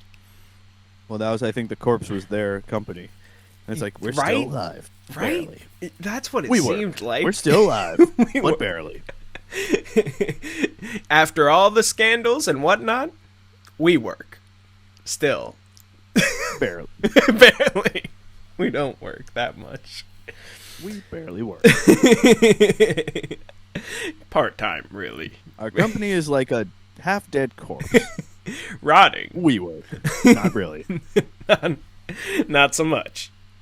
And then there was a real good Carnival Cruises commercial where a man it climaxes where a man doesn't climax. It climaxes. Okay, dude. I mean, I know that it's like, I know that ads are getting a little more racy, but like, I just somehow doubt it. Like, I didn't see this ad, but I'm just not. I'm gonna call bullshit on this one. Okay, so I mean, you said, a man climaxes, and I mean, yeah. all right, so instant rewind. Save that one for the Super Bowl. Yep. So the Thunderstruck ad is the ad climaxes with a dude on a jet ski. And he is shouting the slogan of the commercial, which is Thunderstruck. But he is this brolic white dude, and he shouts it, Thunderstruck! And it sounds like some crazy, like Dolph Lundgren shit. Are they playing AC/DC while it happens? I hope so. They better be. And they're not. They're not. Thunderstruck is not playing. That song is good. But yeah, he's screaming Thunderstruck! Carnival Cruise. Yeah. No, but instead it's like this up-tempo beat, and they're like, Thunderstruck? What is that? We love Thunderstruck. It's all it's like employees and people on the cruises, and they're like, we love being thunderstruck. It's the idea of not knowing when the fun's gonna happen, and then it strikes. Which is like kind of saying like we have boring cruises. Yeah, it's like it's not always great. Not exactly a good way of selling it. Like. It'll be fun some of the time, though, or not, but you never know. But you'll be struck by the thunder. Half the fun. You'll be thunderstruck, all right. I don't know. Like, I know, like some people love cruises, but I don't think that I would ever go on a cruise. I don't get it really as a concept. I don't quite get it either. It's like it looks fun in theory. I guess the idea is like you are just like you can get hammered every day. Like you don't have to worry about like doing anything the next day, and like you are just everyone's there to just have a good time. But like to me, you can do that. You just go to like a non-cruise resort and like you do the same thing, and you're not in the ocean. Yeah, I just don't. It just see feels the like appeal. if the cruise if at some point in the cruise you're like this kind of sucks. Like, I know like they make stops and shit, but like it just feels like you're like, let's say you just get like seasick. Like you're just there. You're stuck there. I don't know.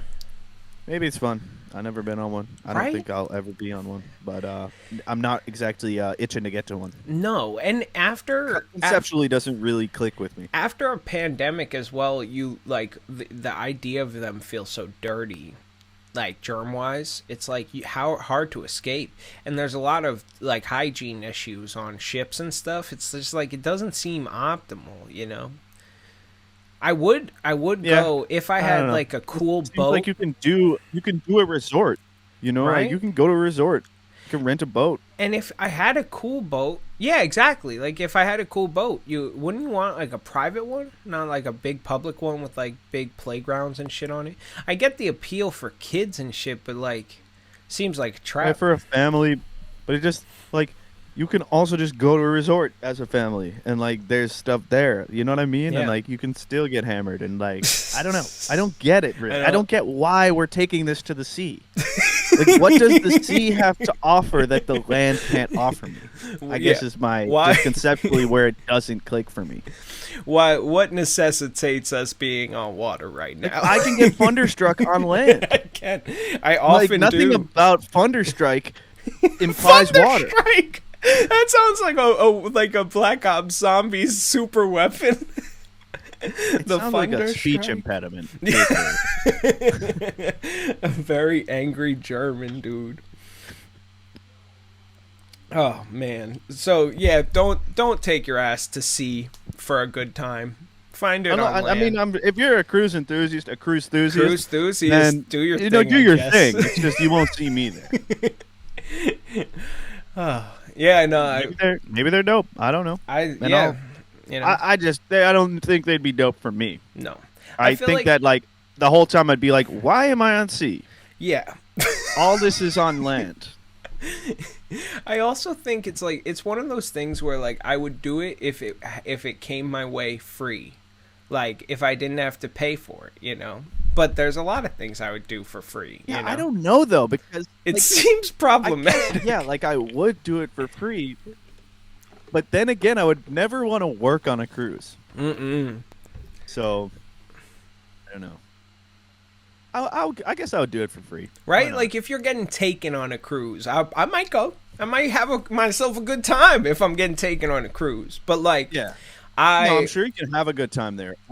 To me, I don't know how you're gonna have a better time there than you would doing similar things On on land. Land, with Lest- freedom. Of, lest land. you be a cruise enthusiast. right. If you're a cruise enthusiast, then power to you. You know, Rock hit the on. hit Carnival Cruise, get thunderstruck. I mean, was it Carnival that crashed into that beach their cruise I'm ship? pretty sure it might I have feel like been. it was. This was their big comeback. It was them or Norwegian. I bet they're all owned by the same Same conglomerate company. anyway.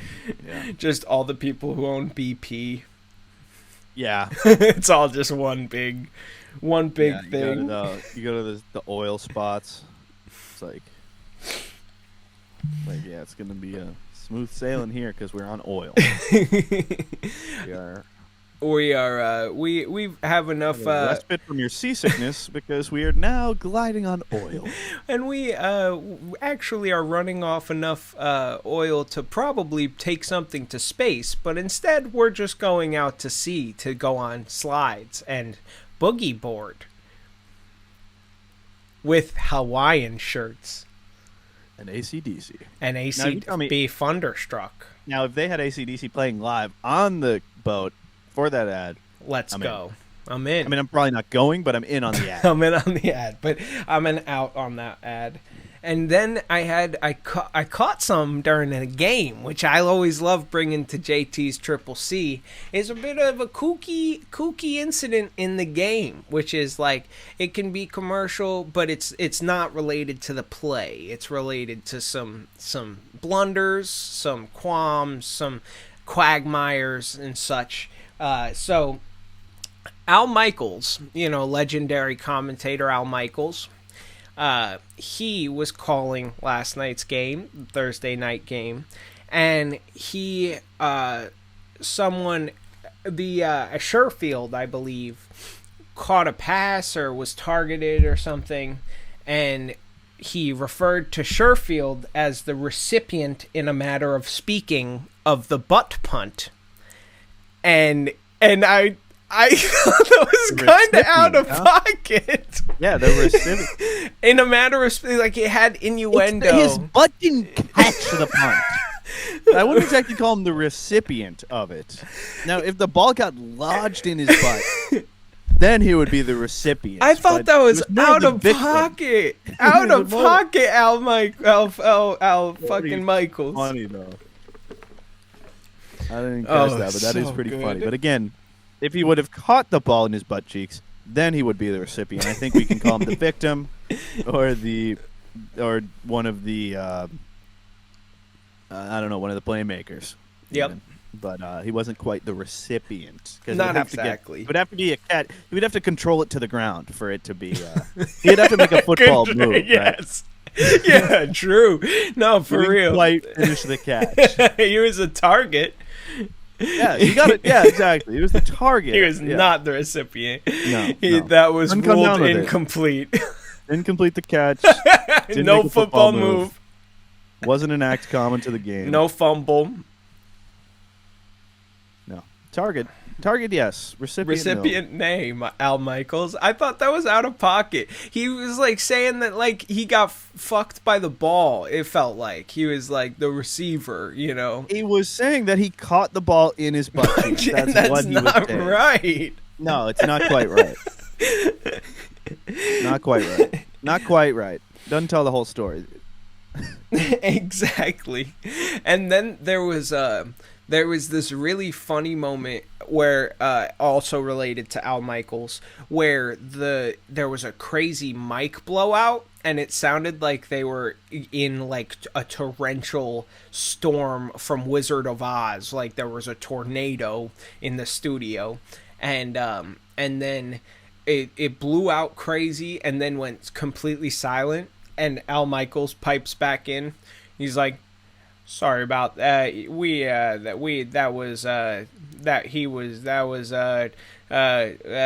little mic cut out there."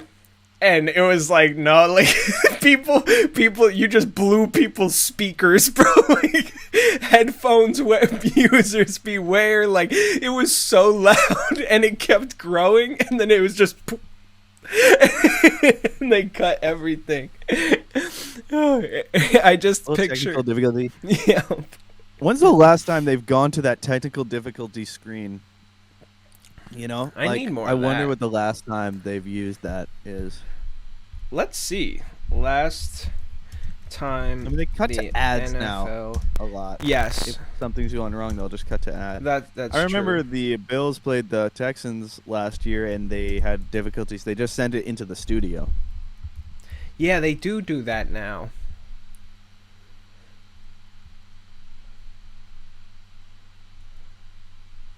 Huh. I can't seem to find the No last worries. time. But then Get the so research team that on was like the last thing within the game.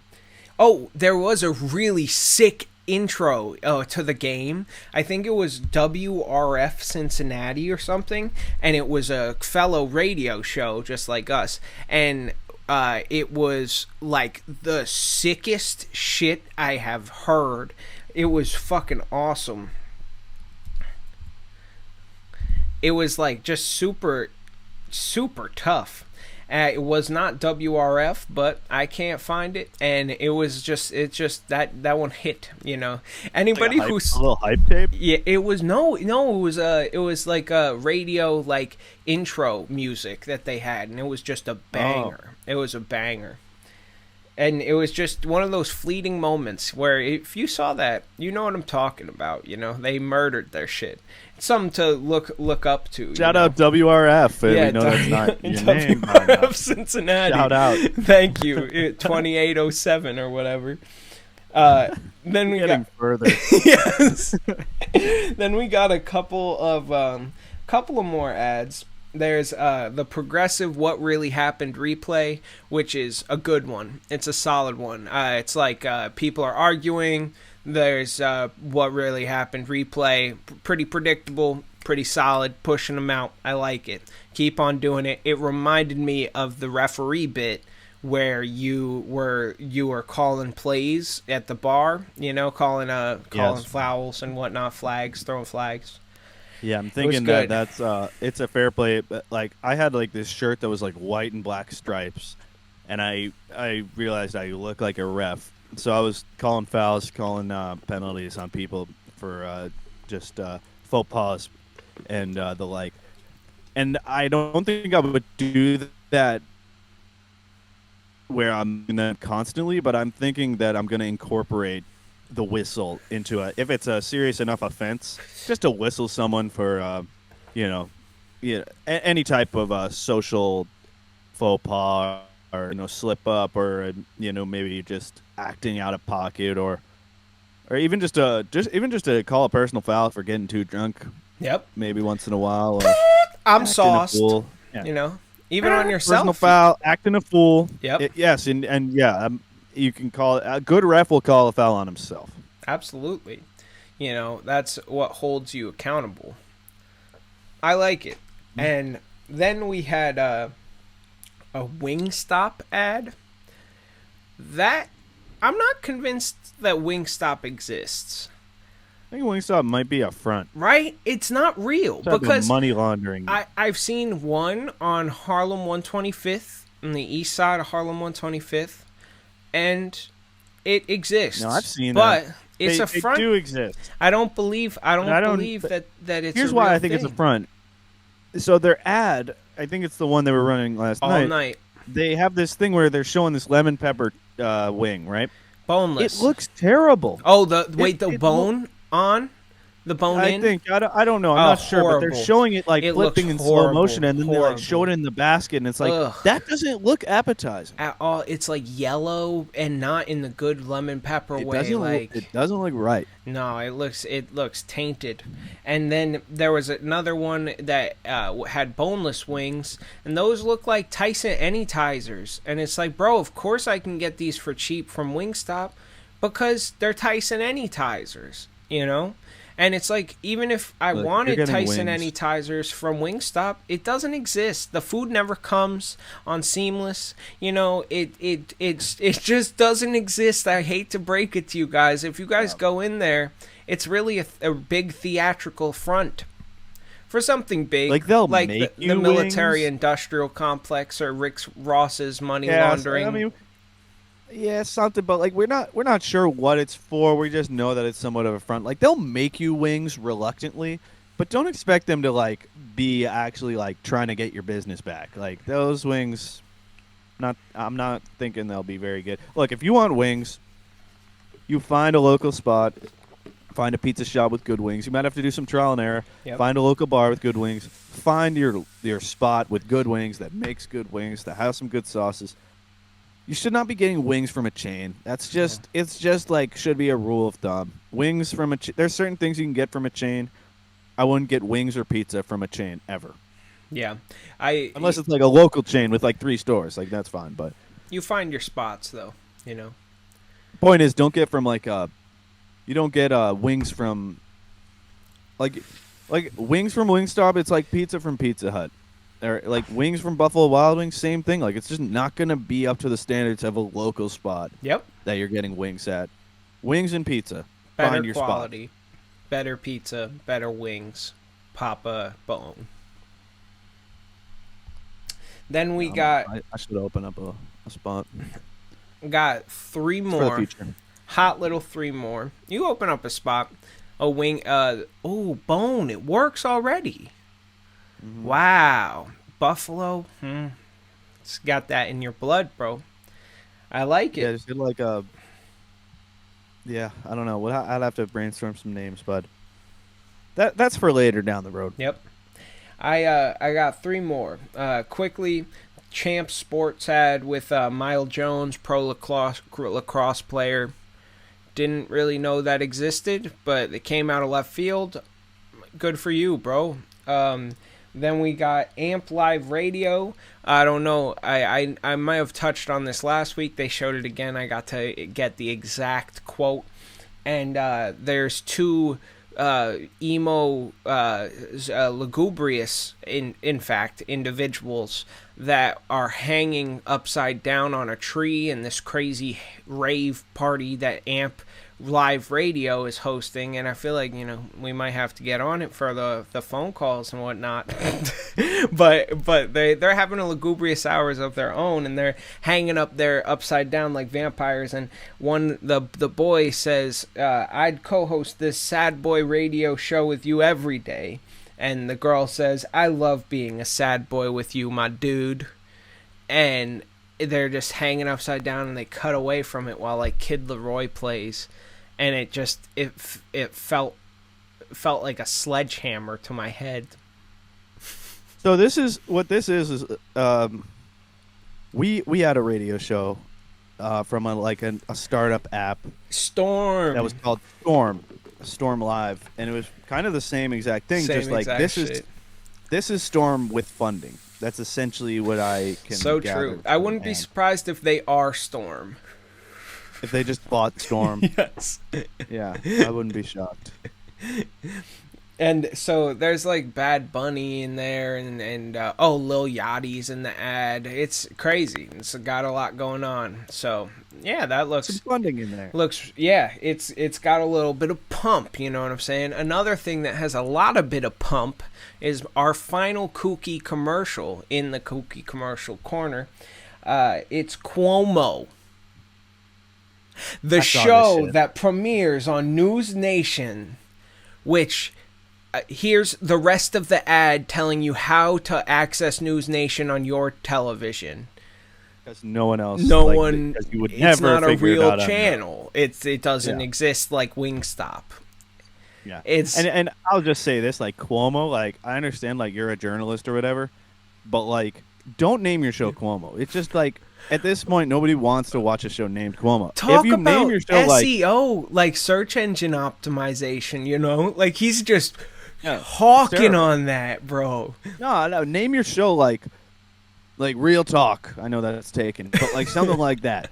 You name it like News Talk or like Real News, and then like with Cuomo, it's like it's little tiny letters or whatever, or even like normal sized letters, but make it Real Talk or something. Yep. Don't advertise just as Cuomo because the Cuomo name has been somewhat tarnished. Yep. And so this is our segment of the news brought to you by the Download. This is True News with JT and the Bone. Cuomo has a show premiering on News Nation, a channel that you are going to have a hard time finding. This has been True News. I like True News as the name of our news bit. Yeah, I'm trying to do some news. I'm just saying, like, it's a lot of it's about like marketing. Like, I know that they think it's a coup to market it as Cuomo, but I'm here to tell you, just as like a person, like, if you call it Cuomo, I am way less likely to be. I mean, I wouldn't watch it anyway. But truthfully, if let's say I was in the market for a news show, don't name it Cuomo. Like, it's just the name right now is not hot on the streets. It's just not. It's gone ice cold. You're a little late. The name has gone cold. You're a little late. You're late, and also like you're hitting it at a point that the name is not what it was 2 years ago, where this might have worked. Call it Real Talk with Cuomo. And then I think that you might be better. Like, shout the talk, whisper the Cuomo, Exactly. Yeah. And so that had to be our final Cooky commercial, was that crazy-ass ad. And so, keep a lookout for Cooky commercials yourself, and everybody can drop them down low because, you miss some. And that's the hard part, is you can't see all the Cooky commercials. I try not to see them all, yeah, personally, and I'm happy that you're bringing me these because I hadn't seen half of these. Well, I dig deep. Right, you it's good. I mean, I have research here, for me, sometimes I'm watching the game, and the commercials come on. I'll literally mute it so I can watch something else in between, something I wanted to look up or check up on. So I'm missing commercials very often. And I fall victim of being that selfish myself. Sometimes I tap into a show, watch a little bit of a video, do some research. But at the end of the day, I got the commercials blaring just as loud as the football game, and sometimes I even miss parts of the football game writing down my commercials. I mean, that's just what it takes. That's just solid research, It comes with the job that I was handed. Commitment and research right there. I research. look deep at these things, and I like to take a deeper look because there's a lot of fun there that people, don't have time to catch up with, and a lot of it's garbage. We have to stay abreast, and we have to Yes. serve as a checks and balances for these corporations that think they can just. Well, they can, but they also think they can just put up some of these just outrageous ads, and it's worth having a little checks and balances to tell you that Wingstop isn't real, and even if it is, it maybe shouldn't be. And if you're getting your wings at Wingstop, you clearly like wings, and my advice is you find a spot that is going to have better wings. Oh yeah, you Probably got that better right, prices, brother. too. It's true. And they do boneless nowadays. You can find boneless if that's your thing. By the way, there's no such thing as boneless wings. Okay, They're it's something chicken else. nuggets. It's its own thing. It's exactly chicken fingers if you want, but they're certainly not wings because the wings implies the bone. So I'm not telling you that you can't eat boneless wings. I'm just saying don't call them boneless wings, okay? Because they're not wings. They're tendies. God damn it. Exactly. It's dark meat tendies, okay? They might not even be dark. At Wingstop, Who knows? I bet they're white meat. And they probably And market it as such. Corn filler or something. Corn filler. And pink slime, Well, that's the only thing they have going for them. Some good pink slime. So they got good pink slime up at Wingstop, Need I that bet. good pink slime, dude. The bad stuff, the stuff that they Everyone is force freaking out people over to pink slime, but use. I'm here to tell you, if you're getting fast food, you should want that pink slime. That's what makes it fast food. That's what that separates gas, brother. Exactly. That's It's literally Zaza. gasoline.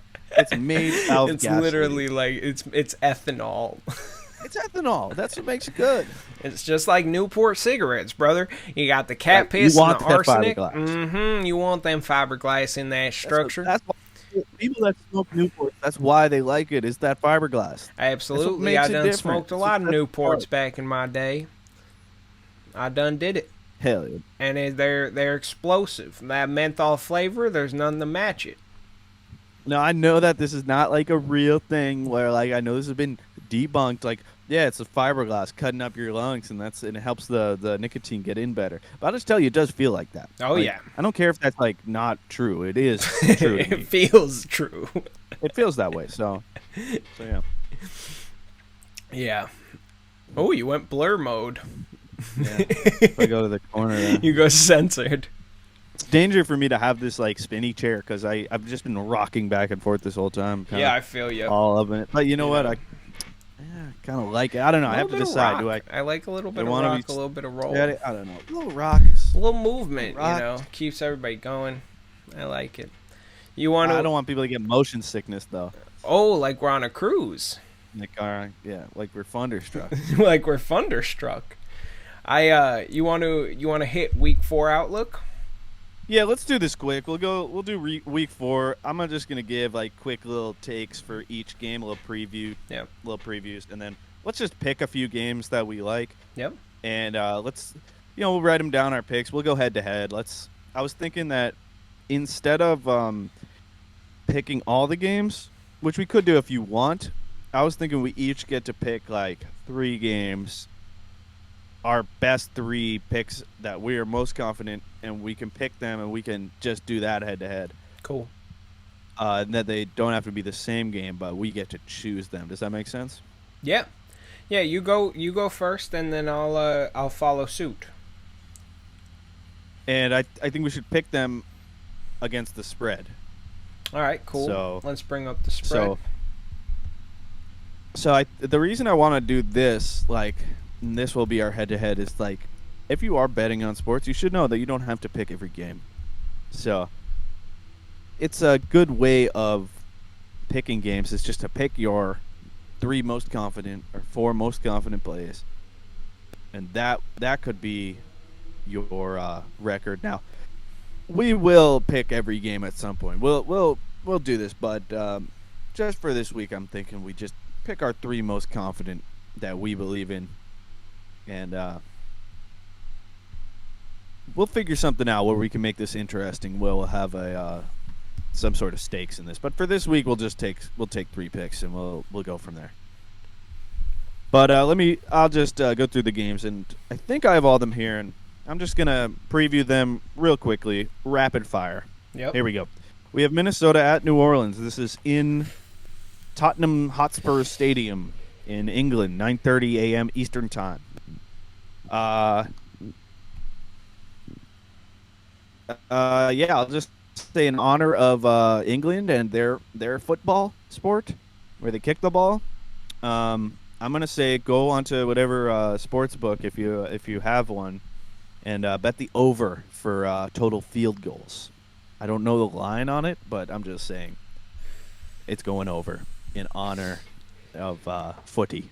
Footy. That the footy part of football is we're gonna take the over for the field goals. So, I like that.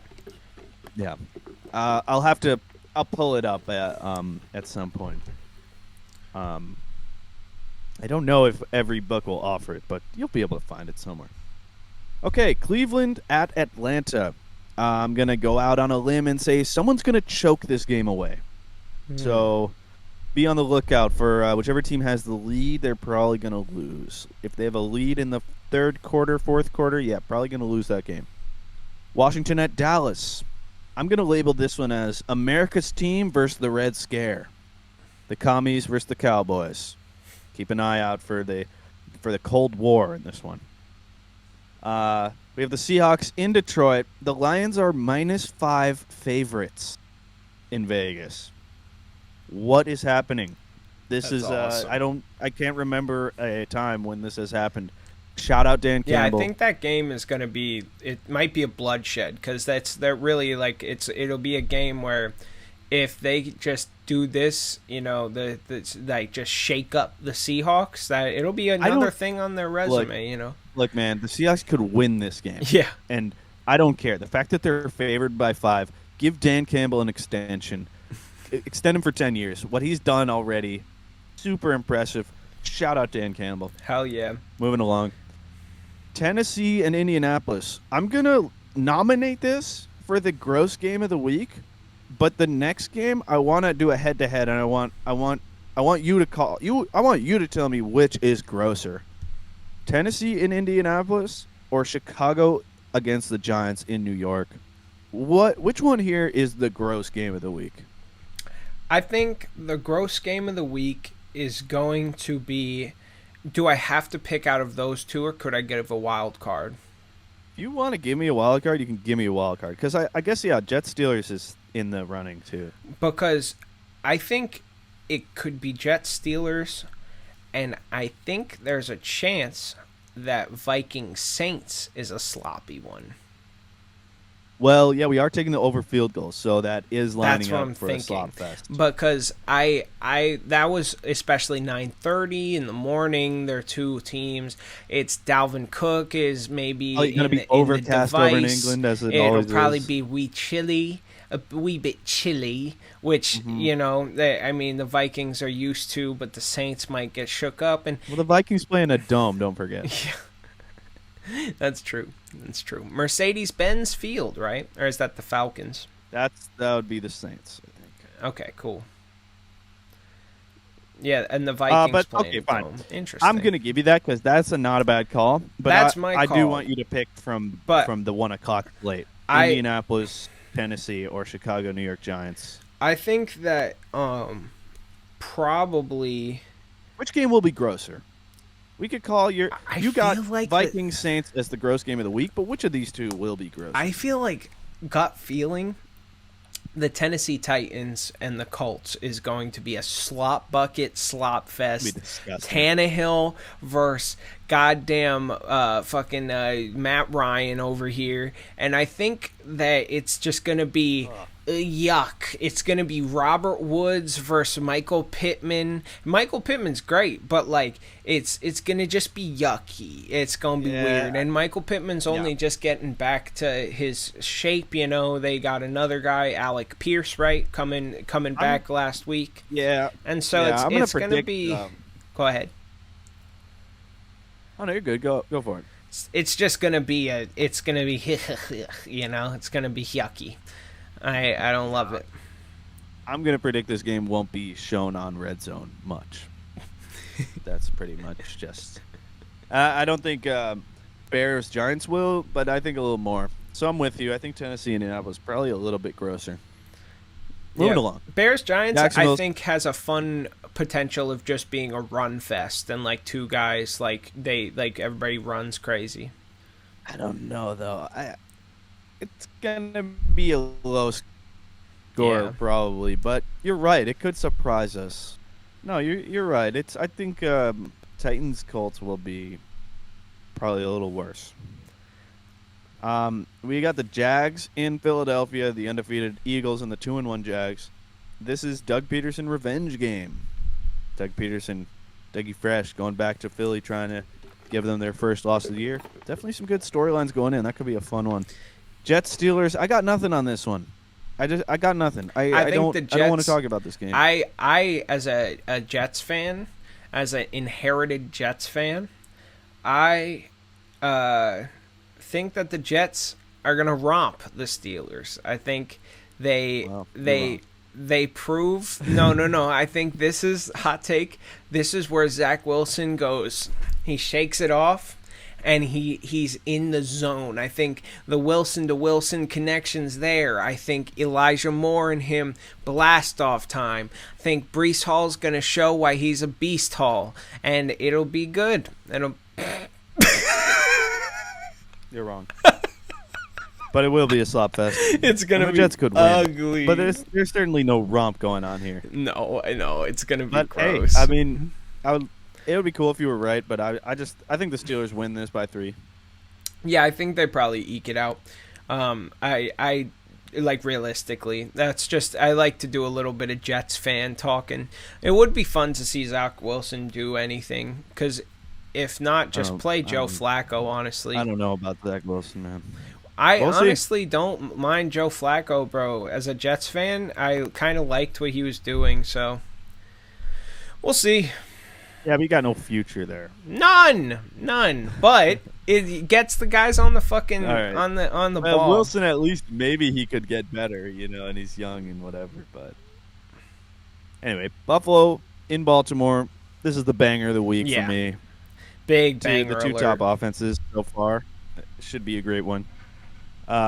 Chargers, Houston. How about we sit Justin Herbert for this game? Can we just sit him down? You should be able to win this game against Houston anyway. And if you can't, you got bigger problems. Let the dude rest. Oh, my God. Yeah. They're going to ruin their entire season with just this stretch here where you're playing a 50% Herbert and he's not healing. Just sit him for 2 weeks. Sit him down. Cardinals against the Panthers. I'm going to say that the Cardinals will find a way to lose this game. Yeah, they're going to choke it away. Yeah, they're going to find some sort of way to lose this game. And Vegas seems to agree because they have the Panthers as favorites. Wow. It's going to be ugly. This one is actually a sleeper for Ugfest of the week. Yeah, I don't know. I mean, any game with Kyler is going to at least have, even if he's having a terrible game, his sacks will take at least like 10 seconds to happen. So it's like still kind of fun. It's true. But you're right. This is a sleeper for Ugg of the week. Uggy. How about Patriots in Green Bay at Lambeau, where 5 years ago this is the game of the year. Yeah. And now it kind of sucks, and it's the biggest spread of the week at 10 points. Wow. Denver is in Las Vegas, and I think this is the Freddie Kitchens game of the week in that this will decide who is the worst coach in the league. True. Is it Hackett or is it McDaniels? And capping it off, we got the Chiefs and the Bucks. Brady 3, Mahomes 2. And the last one was the Super Bowl. So can Mahomes even up the score? We shall see. That'll be fun. Yeah, good. So It's like a mini narrative. I like the Jaguars Eagles narrative better personally, but the oh yeah, Chiefs Bucks is gonna that's be fun. yeah, it's just cool that like I think Brady won the first two, then Mahomes won two in a row, And then Brady came Brady back. beat Mahomes in the Super Bowl. So Yep. it's 3-2 right now for Brady. So a cool little QB matchup, the old versus the young, cool thing there. A good primetime game to have, I think. Do you want to pick 3 games and pick them against the spread, and we'll go head to head on it? So With the our spread. 3 most confident plays. What does the spread mean? Like where? Because I'm a newbie. You got to remember, you're shepherding me along these lines. So where can I find them? What's the deal? If you just go to like ESPN and like look at the upcoming schedule, you'll see they'll have a number where it says minus or plus. Minus is how many points that the team has to win by. So whoever has the minus is the favorite. They have to win by that many points. And Cool. the plus is they're spotting them that many points. So if it's minus 1.5, they have to win by 2. And if it's plus 1.5, then the underdog could lose by 1, and they covered the spread because they didn't lose by 1.5. So plus 5 means to get 5 extra points. If they lose by 5, then it's a push. But if they lose by 4, they won that bet, right? So it's basically a handicap. Okay. Yep, I've pulled up the page now. So, all right, I see this.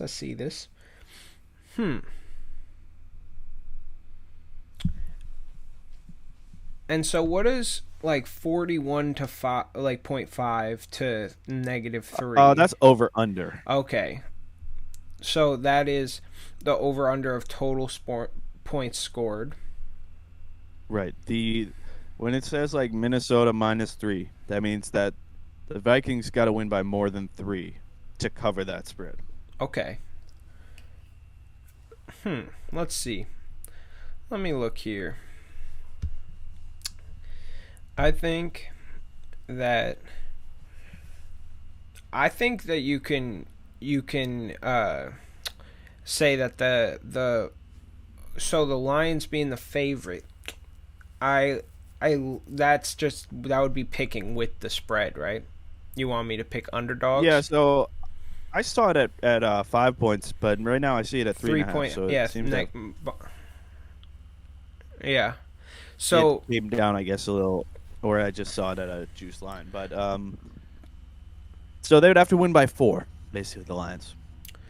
yeah, I feel like they could do that against the Seahawks. If it stays at take Detroit. Yeah, I take Detroit, and I don't like the line for the Eagles, even though I'm confident in them. That's So you a take the bit Jags? much to cover. I like it. Yeah, You got the Jags. I'll take that. And then let's see. And you have it at 6.5. So if they lose by 6 or less, Yeah. you're good. Yep. And then let's see. I like the Rams either winning or losing by only a point. Okay, so the Rams plus 1.5. Yeah. I like it. Good players. You got a favorite and 2 dogs. Yep. I like the Detroit game. I'm really feeling confident. I feel like they could really have some fun just balling out on the Seahawks. I think that the Jaguars are kind of spicy and could keep it close. 7 points is like it's too much for me to count on from the Eagles because of the spread. Yeah, it's a lot. And then the Rams. I definitely like the Rams over the 49ers. The 49ers just look like they have a hitch. Okay, I like those picks. I might have to follow you on the Jags, but I'm thinking about it. Um, Let me get the Panthers minus the 1. I think the Panthers kind of stink, but Yeah. it just feels like the Cardinals kind of stink too. So I'm just following right now what I said in my preview, which is Arizona will find a way to lose, and I'm just gonna follow that hunch to taking Carolina here minus 1. I like that. I'm also gonna take the Bills minus 3. I think they Big could bounce do that. back. They got some of their injuries, got some of their injured players back. They should bounce back. And I'm looking for a third one, and I think I got it. I'm going to take the Raiders minus the 2.5. Nice. So I have the Panthers I minus also the thought 1. that the Raiders are probably going to beat them.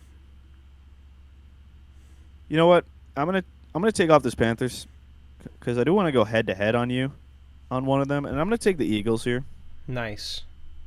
I'm gonna say that Jags get I'm stomped gonna by, buy by a TD.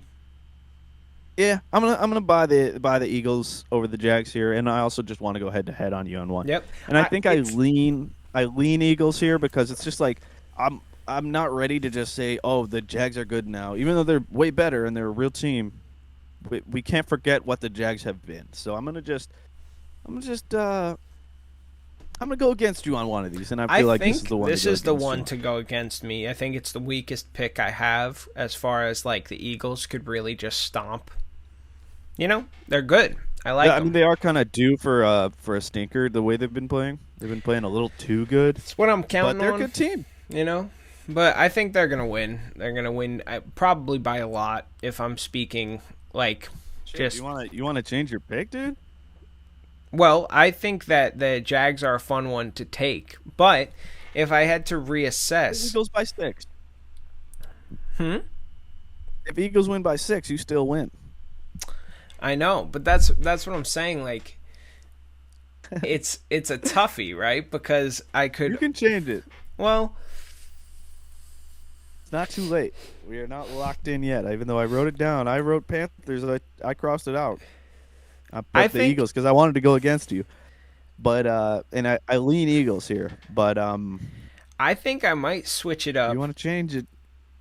and go with the Browns beating the Falcons by more than one. Okay. I'm certainly not going against you there. Browns by 1. I just saw that. I'm That's gonna- kind of so- tasty. So I'll go against you, and I'll take instead. I just want to go against you here on one of these. Yep, because I do kind of and, feel like the Eagles are a safe bet. So I'm gonna then, I'm gonna just keep the Eagles as a parenthetical, and they won't be in my No, top I think three. I think they're like kind of in both of our top threes because, like, Okay, then we're both on the Eagles. yep, because I just We'll add a fourth then. yeah, you know, We'll just add a because looking at it now, it's like I don't know, they are due for a reality check, but do I want to count against them? You know, not really. So then we'll just have 4 picks each, and I'm going against you on the Rams-Niners. I'm going to take the Niners. Nice, you're gonna take the Niners on the Rams. That's fun. Mm-hmm. That's I'm going to fun. take them. They're at home. They need a bounce back. I'm going to take them minus 1.5. So just to wrap it up, you have the Lions by 3.5, Cleveland by 1, minus 1. Lions minus 3.5, Cleveland minus 1, the Rams plus 1.5, Yep. and the Eagles minus 6.5. I also have the Eagles minus 6.5. I've got the Bills minus 3. I've got the Raiders minus 2.5, and I've got the Niners minus the 1.5. So I'm all favorites. You got one dog, and we shall recap this after the games are played, and I kind of like these picks for both of us. I mean, we ended up picking. We have both the Eagles. Watch the Jags just straight up win. I know But it whatever. would kind of be fun, but I don't want to take credit for that. I don't Especially it's a believe in little bit bad juju because I have Jalen Hurts on my team, so it's like I don't want to bet You against didn't him. wanna- Yeah. Yep. I get it's bad juju. I want to keep it a buck with him. He's good. He's been good to me. Oh, he's been great. He's been so improved this year. Ah, it's Really amazing. I just love seeing a player break out of their shell like that. It's been quite impressive what he's done throwing the ball. Throwing, now. it's He looks gorgeous. Like a new player throwing the ball. Oh, it's awesome, Been very and his accurate. running stays great, and he's solid, man. He's not someone I'm concerned about getting hit. He's a Josh Allen type, where it's like he's a big dude, he'll be fine. Yeah, They got him he also protected, seems to be too. running smarter this year. Definitely Yeah, they got a smarter. good O-line. He They're only a big physical team. They'll be good in a playoff atmosphere. I feel like that. Like I'm not totally buying the Eagles, as I don't think they're this good. Like where they're the best team in the league type good, but I do believe that they're for real. Like I believe they're a real team. I think they're very physical. They're tough to play against. They're a good team. yeah, run they the ball beat you well. down, and they got weapons. AJ Brown was a great pickup. Oh yeah. I I mean, the Titans basically said we're no longer good. They basically said, seriously. we're good. We actually don't care. We're not going to be good anymore. Derrick Henry, take us to your twilight. Yeah. Well, what could they do? I mean, they got Tannehill at quarterback. I don't think anyone was thinking that Tannehill was going to win a Super Bowl anyway. Yeah, So it's true. maybe it's for the best that they get some draft picks for Brown. It's true. I think we're good. Yeah, You got anything else? I think that was perfect, my friend. I think that's a good note to end on. Eagles looking hopeful. It's fun to see the Eagles doing well, and I think from our pick, probably going to keep continuing doing well. Good luck to Trevor Lawrence. This has been the Down Low with JT, and he is The Bone. hell yeah. It's been fun. This has been good recording. Hope everybody has a wonderful evening. Thank you for tuning in to our broadcast. We appreciate you. Take care, y'all. Take care, Bone out. everybody.